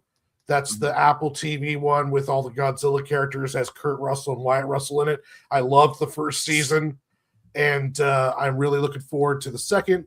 One Piece season 2. I'm very looking forward to that one. And that's all I can really. It's gonna still be One Piece then. Is that Practical Magic 2, Electric Boogaloo? The Clayface story. Invincible season 4. Yeah, Invincible season 4. That's another big one. I'm really excited for. I can't. Oh, there's going to be a Blade Runner series with Michelle Yeoh. The with 2099 or yeah, I haven't seen much about it, but I loved what they did with the new Blade Runner movie, and I would like to see. Hopefully, that one's good too. Bob, let's see. One of the ones that I was really looking forward to just started. That was The Pit season 2. I really liked season 1 as a nurse. I really dig the medical drama, and I like that it's basically 24 meets ER because how each episode is an hour of a shift. So I kind of like that real-time format. So so far I'm really like that show. Knights of the Seven Kingdoms, of course. One Piece season 2. I'm looking forward to seeing Cross season 2. Nice. I thought the first season was decent. One of the guys that I do Dad's Turn to Talk with, one of his friends is in Cross, and so he told me about it, and I went and watched it, and I really liked season 1. So I'm looking forward to season 2. Also, House of the Dragon season 3 later this year. Lanterns, Spider Noir, Crystal Lake, that Friday the 13th. Yeah. You need to stop stealing from me. Listen, Charles has the mug about season 3. Yeah, dibs. And then dibs. There you go. And then I'm sure they're gonna have it. They haven't announced either one yet, but I'm sure they're gonna have it. Tulsa King season 4, as well as I'm sure they're gonna have Landman season 3. Both of those. Landman. I am the man of the land. So yeah, those are some of the ones I'm looking forward to. Adam also says new Star Wars animated show in Maul Shadow Lord. That could be cool. I think so. They're bringing back the voice actor to play Maul, so that and he's a really good job with that. I forgot his name, but it said Friday the 13th. Adam says is God in Charles's house. that's why he was so upset with spacing. He's like his God went to space and he never recovered. You got to be in the danger room, man. Blasphemy. Yeah, Sam Whitmer. That's right.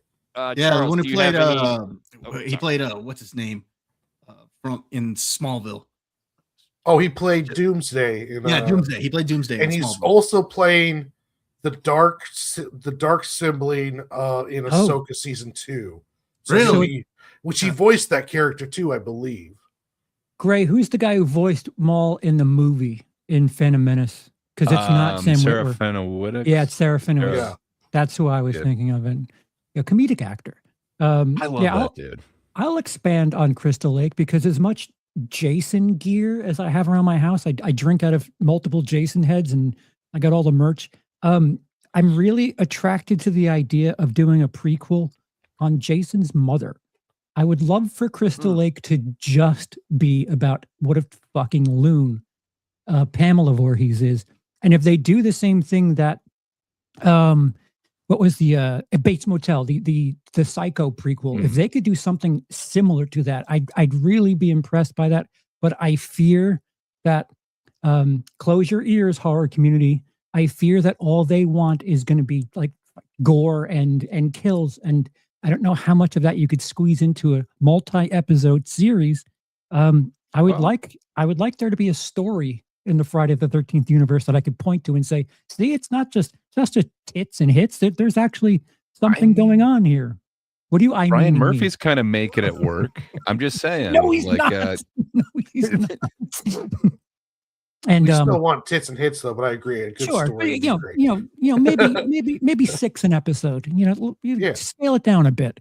And I'm afraid to say this because every time I start getting excited, they kick me right in the dick. But Dexter Resurrection season 2, you won me back, boys. How are you going to punch me in the face yet again? Because they always do it.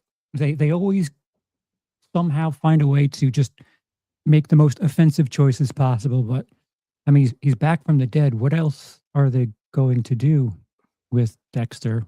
They're going to turn him into a vampire because that's how he's coming back. He's an immortal. Meet Dexter X. They've got other characters they can release. Dexter. I did something, and I can't wait for Charles to see it, and I'm going to just put it on one day. I just ordered a Jason X mask. Oh no! And I am going to wear it. No, and it's going to be amazing. Why did you waste money?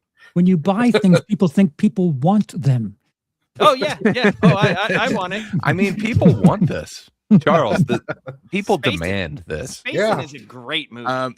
Spacing should have went on and been in the Alien franchise and Predator and the whole deal. We should have just kept going. Charles, was there anything else that you were excited for? You didn't even talk about the casting in this. Linda Cardellini. Oh, yes. I find her supper. I don't know if that makes me like a grandpa or dad or what, but I'm excited. She's in a ton of stuff where she gets, I don't know, doesn't get enough credit. There was a Netflix series 6 or 7 years ago called Bloodline. She was in that, really, really underappreciated in that show with Ben Mendelsohn. Gray. What happened? Gray. What are you doing? What? Okay, is it going to be like Jason? Is Jason even going to be in it, like as a kid? It's or supposed to be baby. It's supposed to be like before he drowns. So it's it's him either as a baby or before him being a baby. I would maybe it's him going to the camp. Maybe.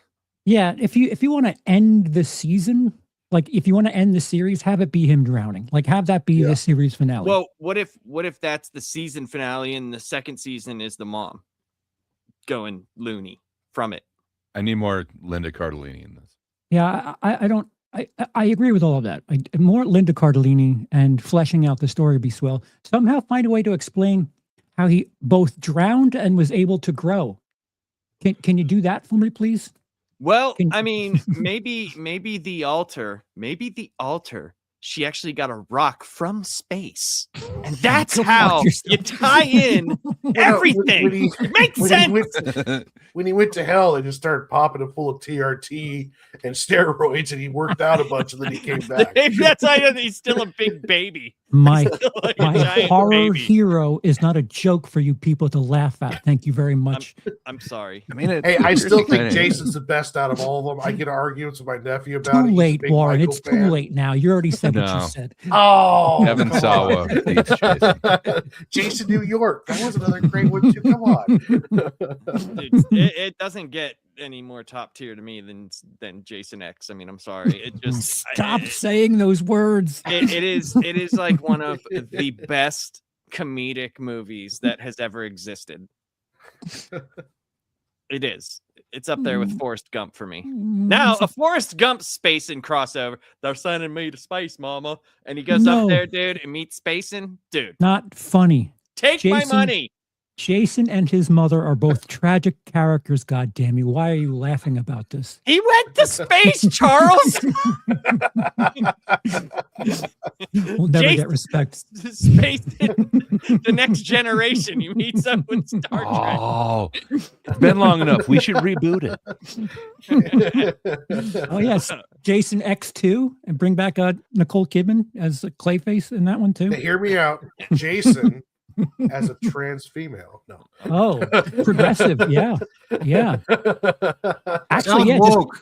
just put Daisy Ridley in Jason's role, and that'll Perfect.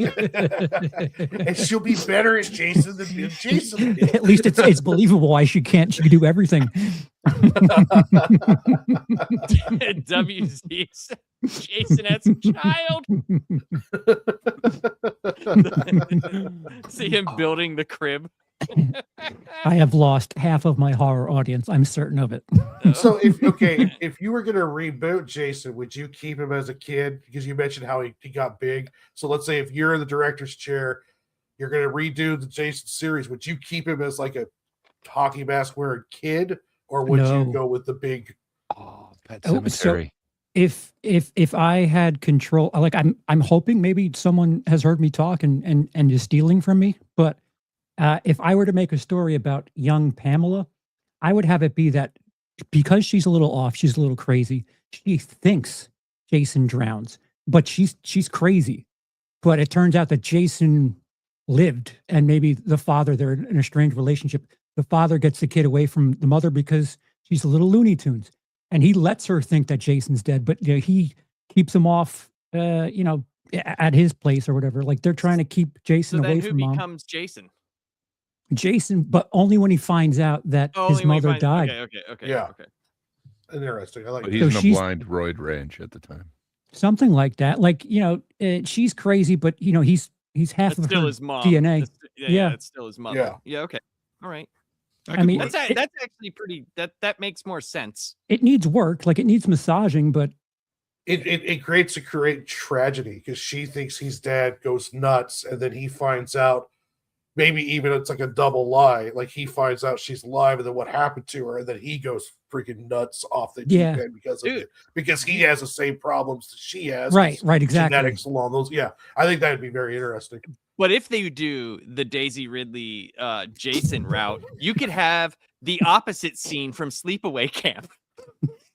She's got a slit. Jason not as a a dude. 80-pound female just walking around. There wasn't an act yet. How do you have that wound? Well, if they do the Jason has a child, I thought that was with Daisy Ridley. Oh yeah. That makes more sense. Oh, Great. Do you have any, Nothing else that you're looking forward to? I got a Oh, few, sorry. but Any more Charles? I don't want to steal any of Charles' excitement. Yeah, here. I'm done. My two horror things are well spoken about. Thank you. You guys have had your Why are laugh you- at Jason Suspense. Well, why are you stopping there at the horrors? I thought you would have wanted your comedy thing back. Oh Ted, yeah, I'm sorry. season Every 2. week I'm excited for Kill Tony. Every week, I forgot to mention that. Well, there's that, and don't forget, you're William not. Montgomery will be back. But I no, watched Ted that season new- 2, man. I watched that new Oh, Kill right. Tony thing on Yeah. Netflix. I am a huge fan of Kill Tony, and I gotta say the Netflix / arena shows are the worst. So yeah, so don't judge it based off of that. to be fair to what you were about to say, Gray, the TV stuff I usually don't follow, and usually when it gets 3 or 4 episodes deep and people are talking about it, then that I'll when you dip in go- That's how I because am mostly. because I'm so like in tune with movies. I can't just devote time to a show that I don't really know if I'm going to stick around for. It's Ted but- 2. But you're in right, TV Ted 2. form. I forgot that Ted season 1 is very, very good. That people really should check that out.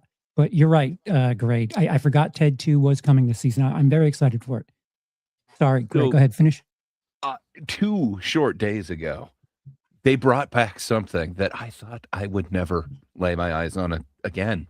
I don't know if it was any good. I have yet to feast it, but they replaced one comedic legend with another one, and I don't know if it's the same. But Fear Factor something, House of Fear, I think. Oh They yeah. took out Joe Rogan and put in Johnny Knoxville now for some reason.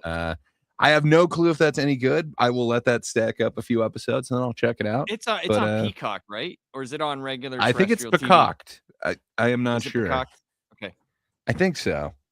Yeah, But one of the stunts in that I was interested in because it looked like they're pouring concrete on them, and I was wondering, it's like, well, that's acidic. I mean, that could get pretty nasty. it kind of depends. Sometimes they've got lye in there, especially if it's the quick. Oh, I don't know. yeah. I'm sure they've thought it through.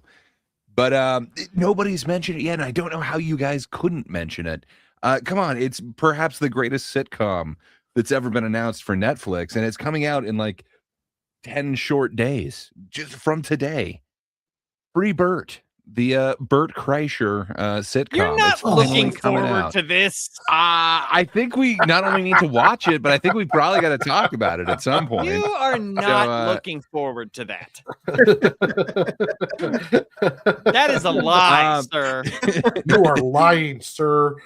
But that's on my list. I would like to see what the hell they're doing with Wonder Man. It seems weird, like they're kind of breaking a fourth wall with it, but I have no idea exactly what's going on. Great, I'd like your to check list it out. isn't a It's list. not- Your list is a glossary of things that are being released. It's just no. the shit that's coming.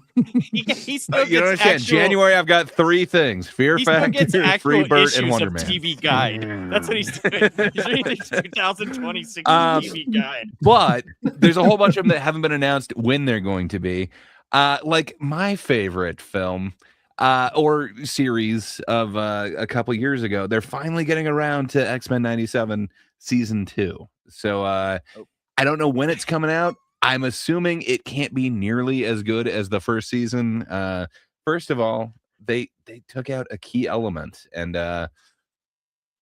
without Bo DeMeo, I don't know if it's going to be the same. I think y'all know that I'm thoroughly in the DeMeo camp, but Yes, we'll see if they can kind of hold it up to the same standard, because man, it kicked ass for me. That just was unexpectedly good. Tires season 3 is coming out. Wikipedia. Oh yeah, I'll let you know what's going on. But yeah, Tires season 3 also sounds awesome. Didn't realize they were doing The Gentleman season 2, but apparently that's being released this year. They don't have a date for it yet, though. Oh, and The Chair Company season 2. What can I say? I've been looking up. What is Dude, that? it is hilarious. Are you not familiar with Tim Robinson? He's the I think you should leave no idea guy. what The Chair Company is. I don't know if it's Other than they better make or chairs. worse. I don't know if it's better or worse that if you ask ChatGPT for the same like references, it would be less than what Gray has just done.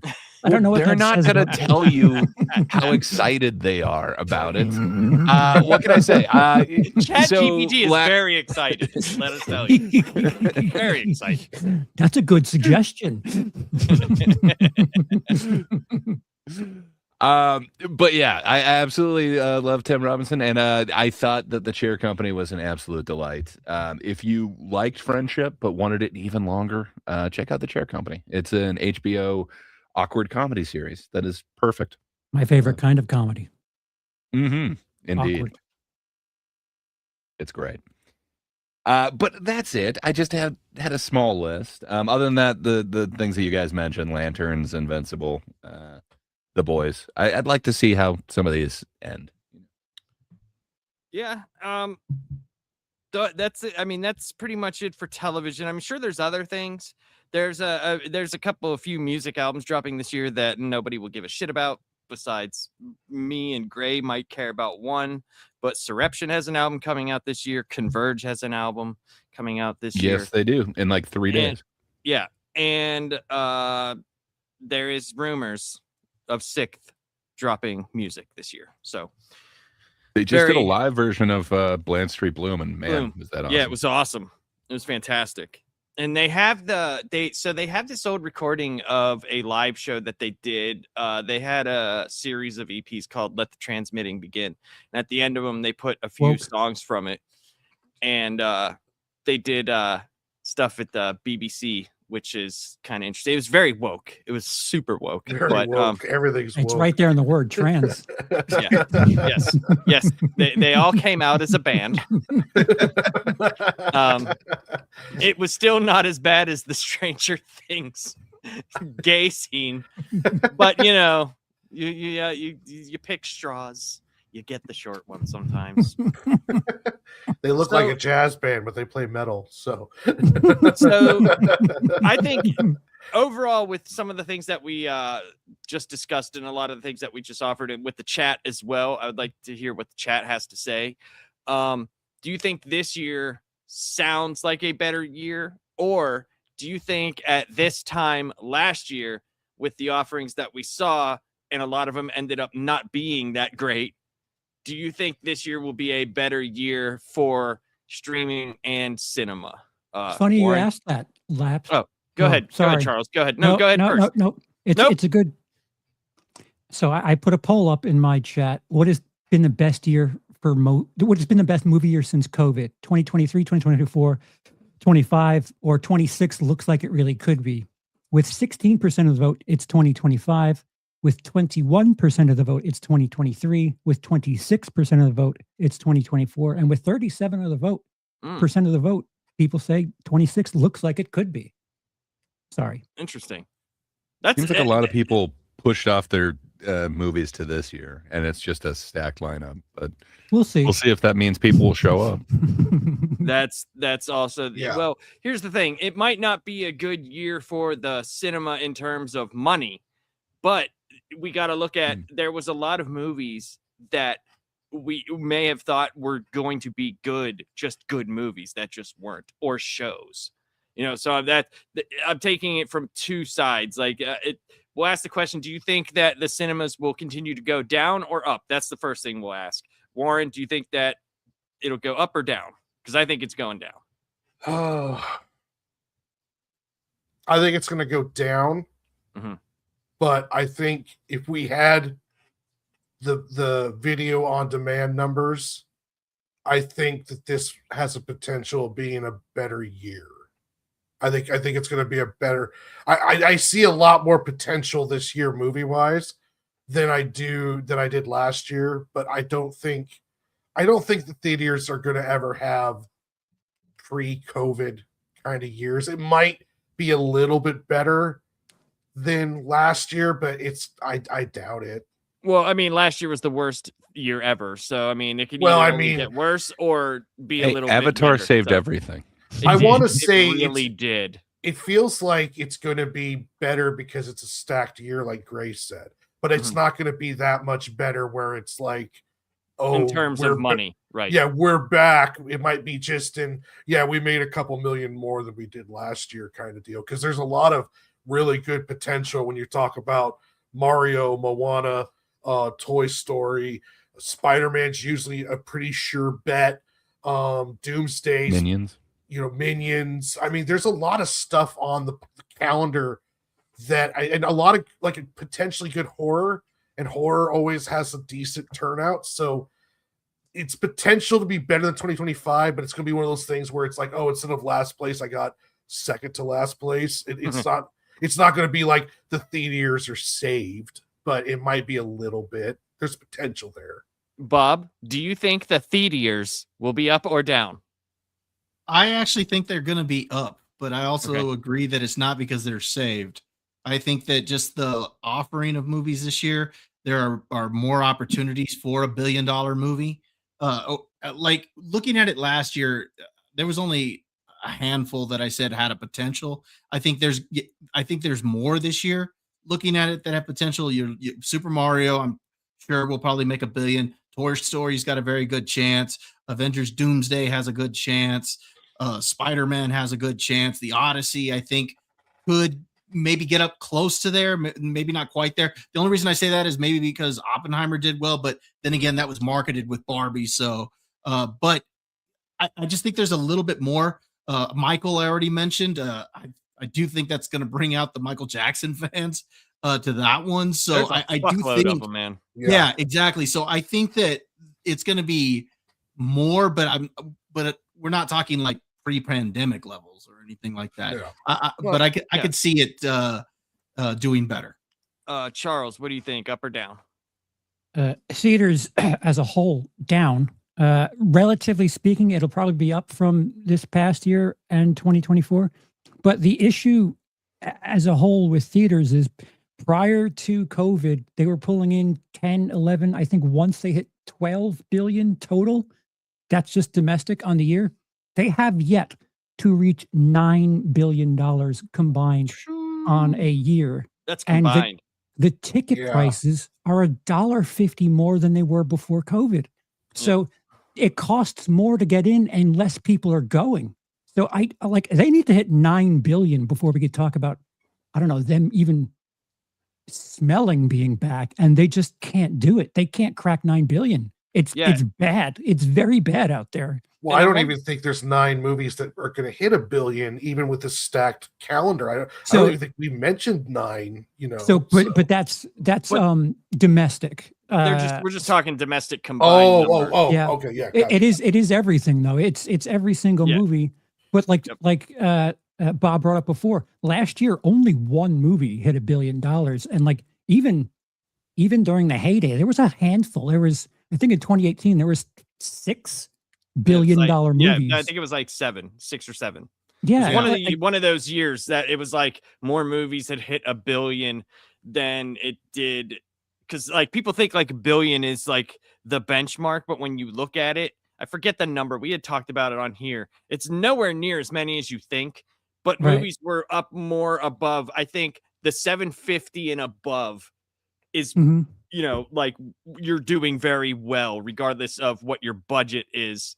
And $1 billion just seems like that's just not a feasible benchmark anymore for the run of the mill release, because that's what it seems like with every fucking release, doesn't it? Like, oh, is it going to make $1 billion? Well, I don't know, dude.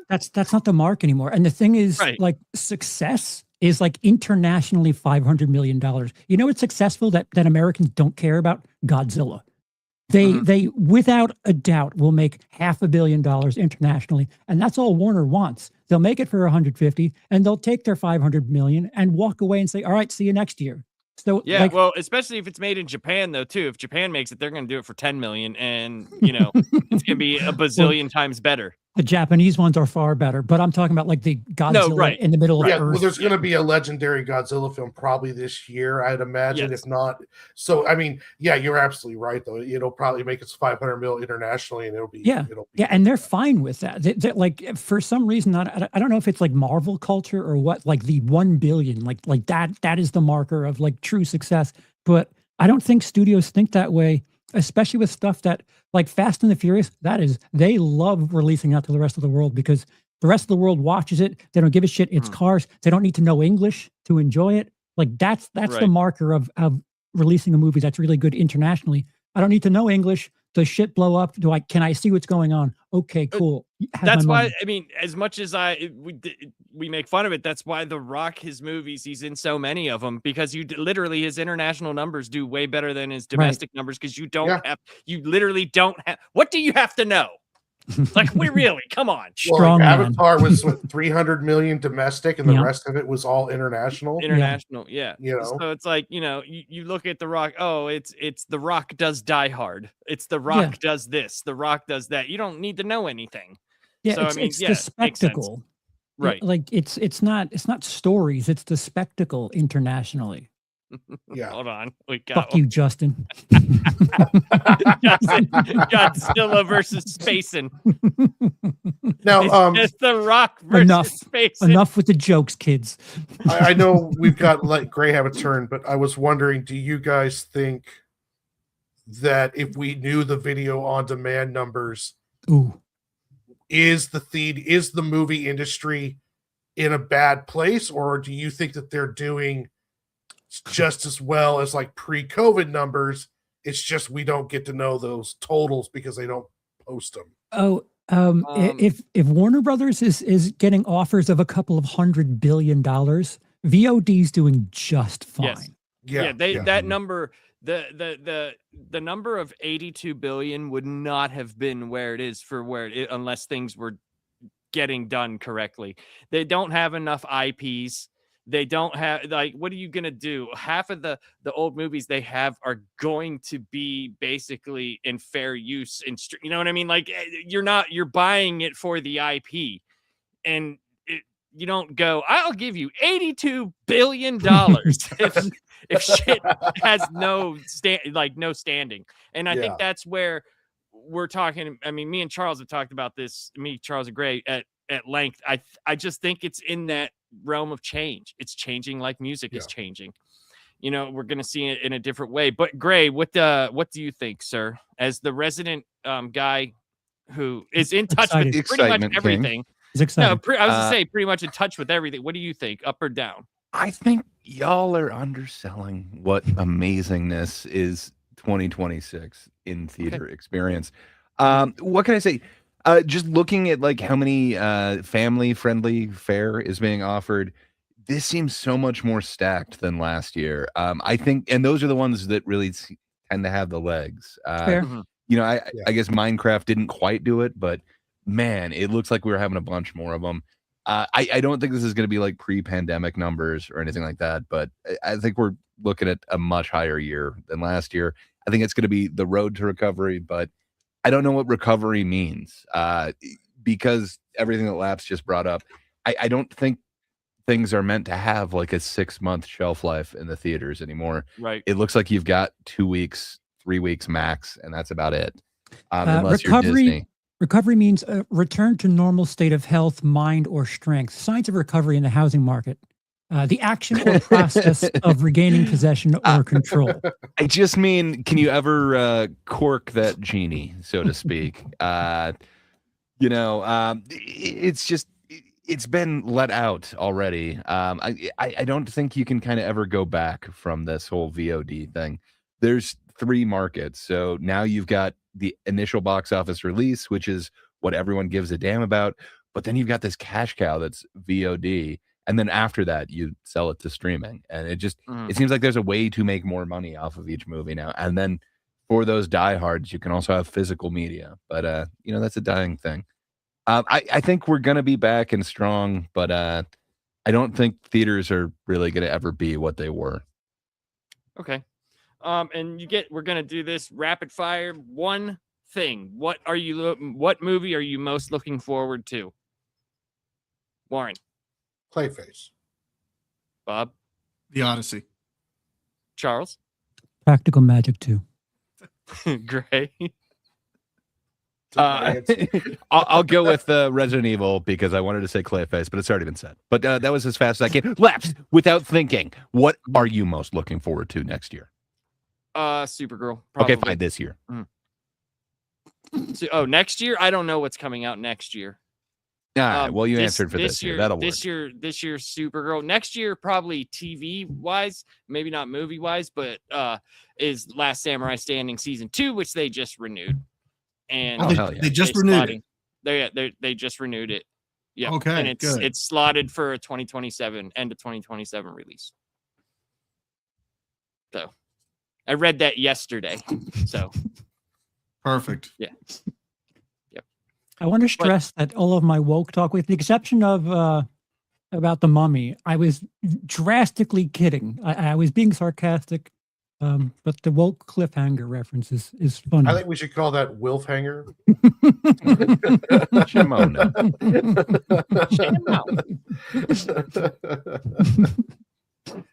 But yeah, so I mean, overall, I think this is going to be a better year. I don't know if movie theaters are going to ever. I just don't think the dynamic is worthy of going back.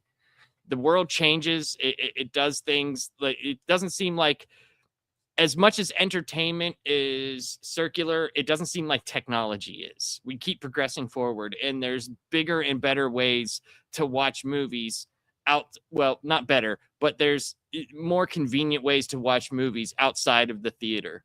I still like going to the theater. My theater's a little bit different than most people's. I can go there and know, like, I can go there on a Tuesday when it runs a movie for a week. I know there ain't going to be nobody there in the morning, You have prior obligations on Tuesdays. Thank you. Well, that's why I said in the morning. I go there in the morning. You should I be doing can't go prep. there at night. I can't go there at night.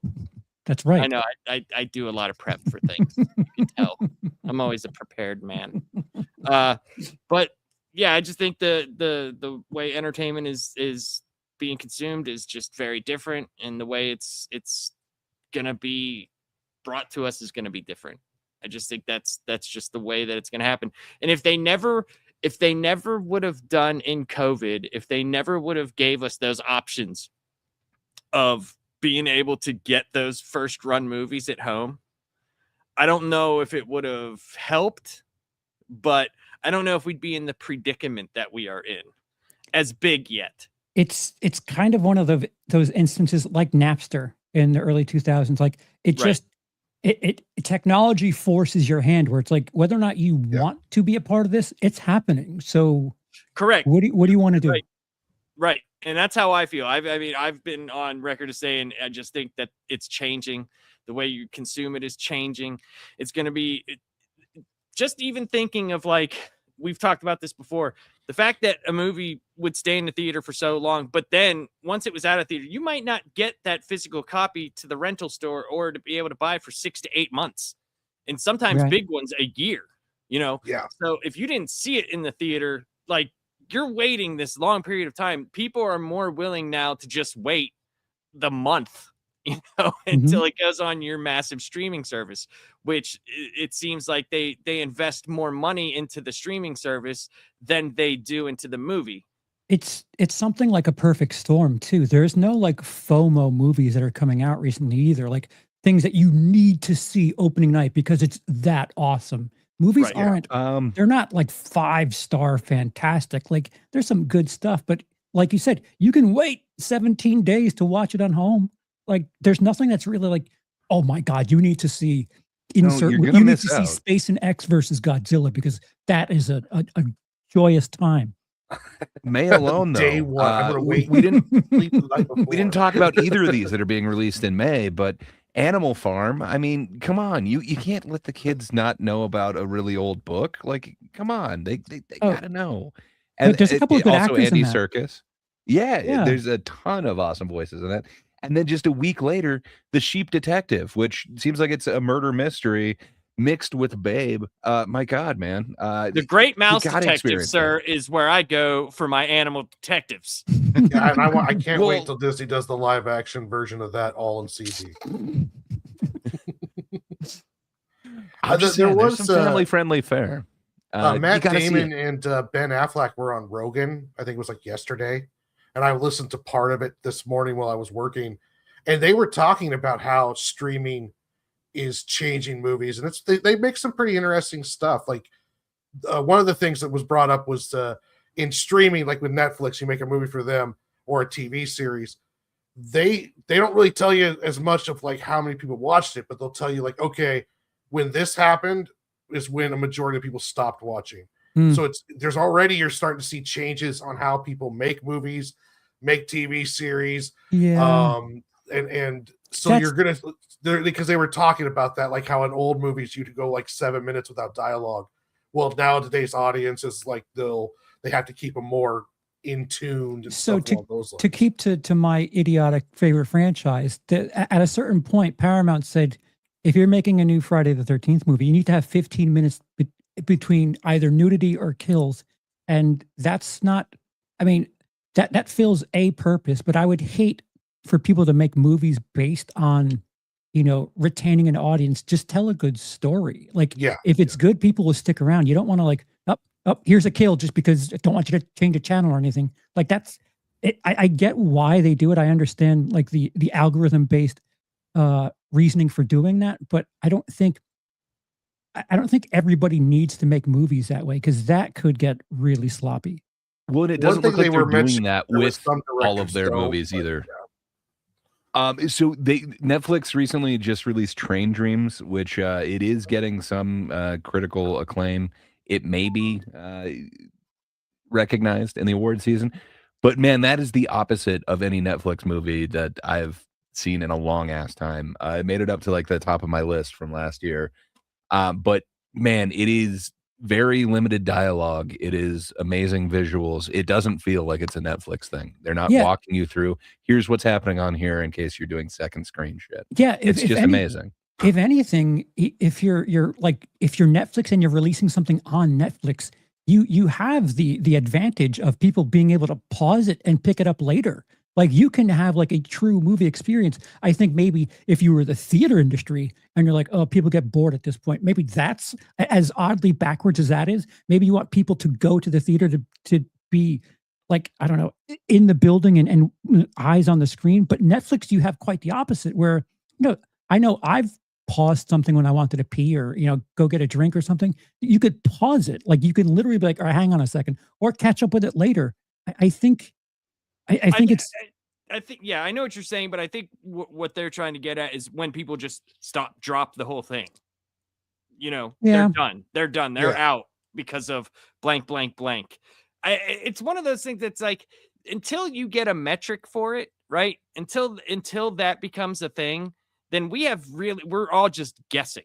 At that used point, to be like the inciting incident. Like the end of the first act used to be if you're not interested for the second act, you don't need to watch it. Correct. But that's what it used to be. I don't know if that's the same thing. And I mean, it could be, but like it's the same. It's kind of what you're saying, but like until we get any of those numbers, until they become regulated, because we don't even know what regulations you know what I mean? We don't know is there's no streaming film industry. You know what I mean? It's still like, so we have no idea. And I mean, I just don't know. I personally don't know. I know it's changing. I know that, but I don't know where it's going.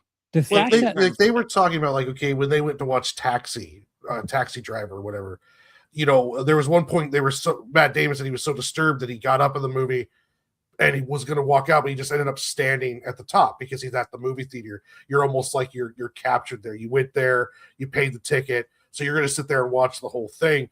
But could be some people that are watching, let's say like on Netflix, who are just like, this is too much for me and turn it off. And then they miss the rest of the experience. There was a bunch of stuff they started getting into about that. It was interesting because both those guys seem pretty insightful when it comes to movie making. Affleck and Damon. So they're producers too. So like that's interesting. They're probably experiencing it from multiple perspectives.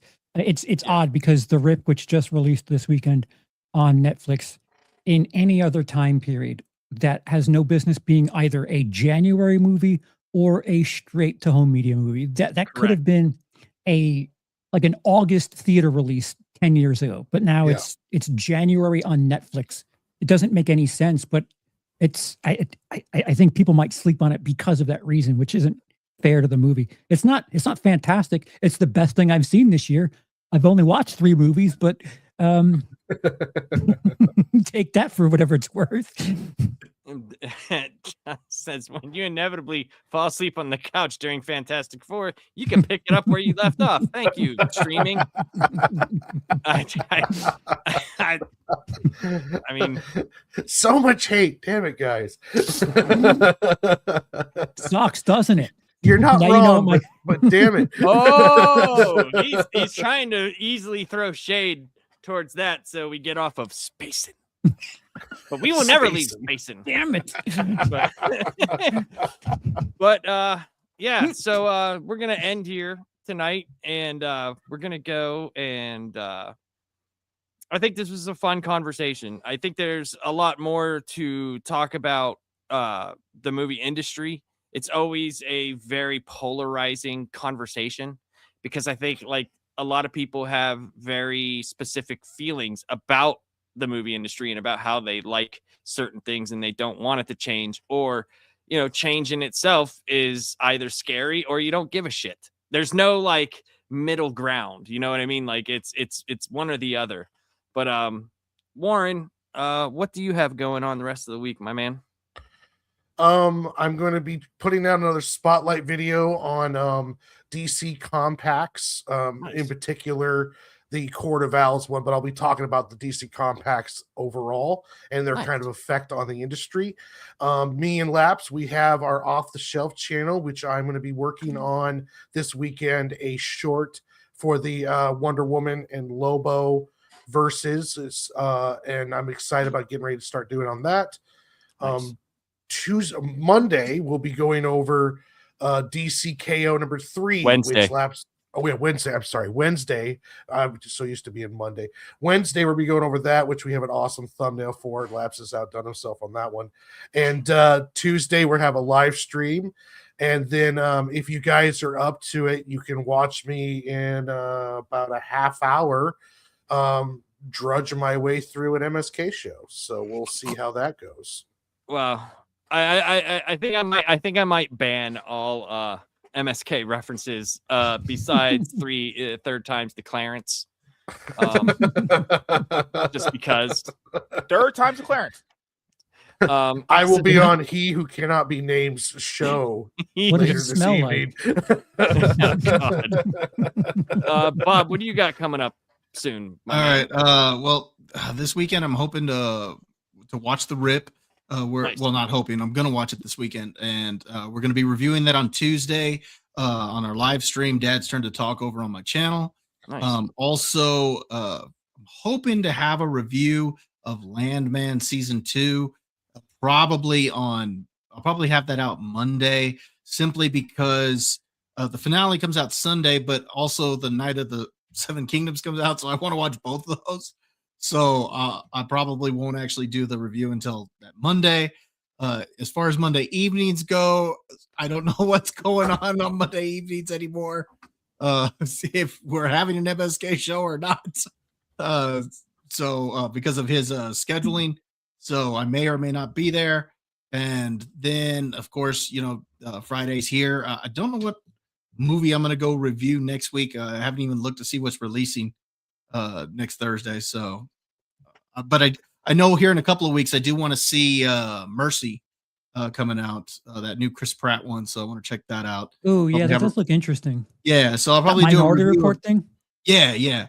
So I'll probably do a review of that. And here in about 2-3 weeks, we got our 100th episode of Dad's Turn to Talk coming up. So Woo. Nice. Oh, So that'll be fun. congratulations. Yeah. Congrats. Charles, what do you have coming up, sir? I don't know. I have everything going on and nothing going on at the exact same time. Thanks specifically to Nightmares and Nerdscapes, we crossed the membership threshold. So if you're a Nice. member of the channel, maybe make a suggestion for an exclusive live stream. Other than that, there's stuff going on. I just can't tell you what's coming up next. So stick around. Click like and subscribe. So if you're a member of the channel, you could recommend a Space and watch along. You motherfucker. Dude, Space and Watch Along with Lapsed. I mean, it if sounds that's like what it's a you great want to time. see, if that's what you want They to see, want it. They suggest want to it. see it. They want to see it. All right, your name needs to be a certain color on my channel, and you make that Okay. suggestion. Oh, look at that! I plan by this summer to have a 2-hour dissertation on the greatness of spacing, and it'll be in a 4-part series. 4 parts. and you ask and you shall receive, as Big Papa Musk, who is a member, has requested it. Oh my goodness. Gray, what do you got coming up, sir? Yeah, that's a good question. As always, there we go. Yeah, trying to adjust on the fly. Every Tuesday, come on over to TGIT. It's on this very channel right here at YouTube at The Last Panel 1. Okay, that's getting taken over. But yeah, YouTube at The Last Panel 1. Come on over, watch. Thank God it's Tuesday, every Tuesday. This time we're going into something very deep. Where we're going, no brakes will be needed, just gas pedal, because we're doing Timmy No Brakes. Finally. So we unsuccessfully looked at Keegan Carmichael, who's kind of a what would you call that? An impersonator? Hack? Well, I'd We've call him a got- hack. Some people have called him a hack. Some people called him an impersonator, where it seemed like he was doing a Hedberg impression. I like how you We're said doing something kind different. of and seems to be. I don't think those are words or phrases that I would use to describe Mitch Hedberg 2.0. Well, we're doing something a little different, and so is Timmy No Breaks. He's not exactly ripping somebody off, but he's doing a character. And I think I learned something about Charles and Laps last time is they don't appreciate character nearly as much. So I get a feeling they're not going to appreciate No Breaks as much as me, but I'm saying we need No Breaks where we're going. Let's just press on the gas. Timmy's taking us there. So come join us Tuesday Is he for Timmy No funnier Breaks. than that bearded homeless guy that was screaming at people last week? Yes. Okay. It depends. He has done anti-comedy, so if that's not your jam, maybe you'd like the straightforward one-liners of William Montgomery. But it depends. It's a fine line we're treading here. I think he's going to win you over, but we'll see it. But that's the main thing. Other than that, Thinkers every Thursday. That's YouTube at Thinkers Doing a Think or something. But yeah, an international panel. Yeah, come join us. That's about all I got going on. Laps, sir, what do you have going on your side? I have actually quite a bit going on, to be honest. I have a bunch of stuff coming out this next week. I have a bunch of shorts coming out. Me and Warren are going to be covering DCKO. We've been covering the whole event, but we're going to start doing shorts for all the separate fights. And then Tuesday, apparently we're going where no breaks have gone before. And I guarantee you on that Tuesday, I will also get a blind ranking that is always scientific and always ends up being with exactly what I like. Great knows me very well and picks all things that I love. But yeah, TGIT on there. And then Wednesday, live show with me and Warren. And then Friday, we will be back here on the last panel. And there's a couple of things that are in the last panel suggestion sheet that I want to go over with you guys, see what we want to do, but I will announce it then, and I'll make a post on the YouTube so you guys will know what's coming up next week. And I think what from here on out, though, I'm gonna, with going over some stuff with the guys, I think I'll have the shows planned out. Like we'll be doing this week, and then we'll be able to announce like next week will be this. So when this show ends, you'll know what we're doing in a week's time. So yeah, but I really appreciate everybody here. This has been a lot of fun doing these shows, and I think the things that have spawned out of it have been awesome. Bob, me and you need to do something. Absolutely. Do something, and I think that'll be a lot of fun. And I appreciate everybody for being here. But yeah, good night, everyone. Like and subscribe, or Spacing will come after you.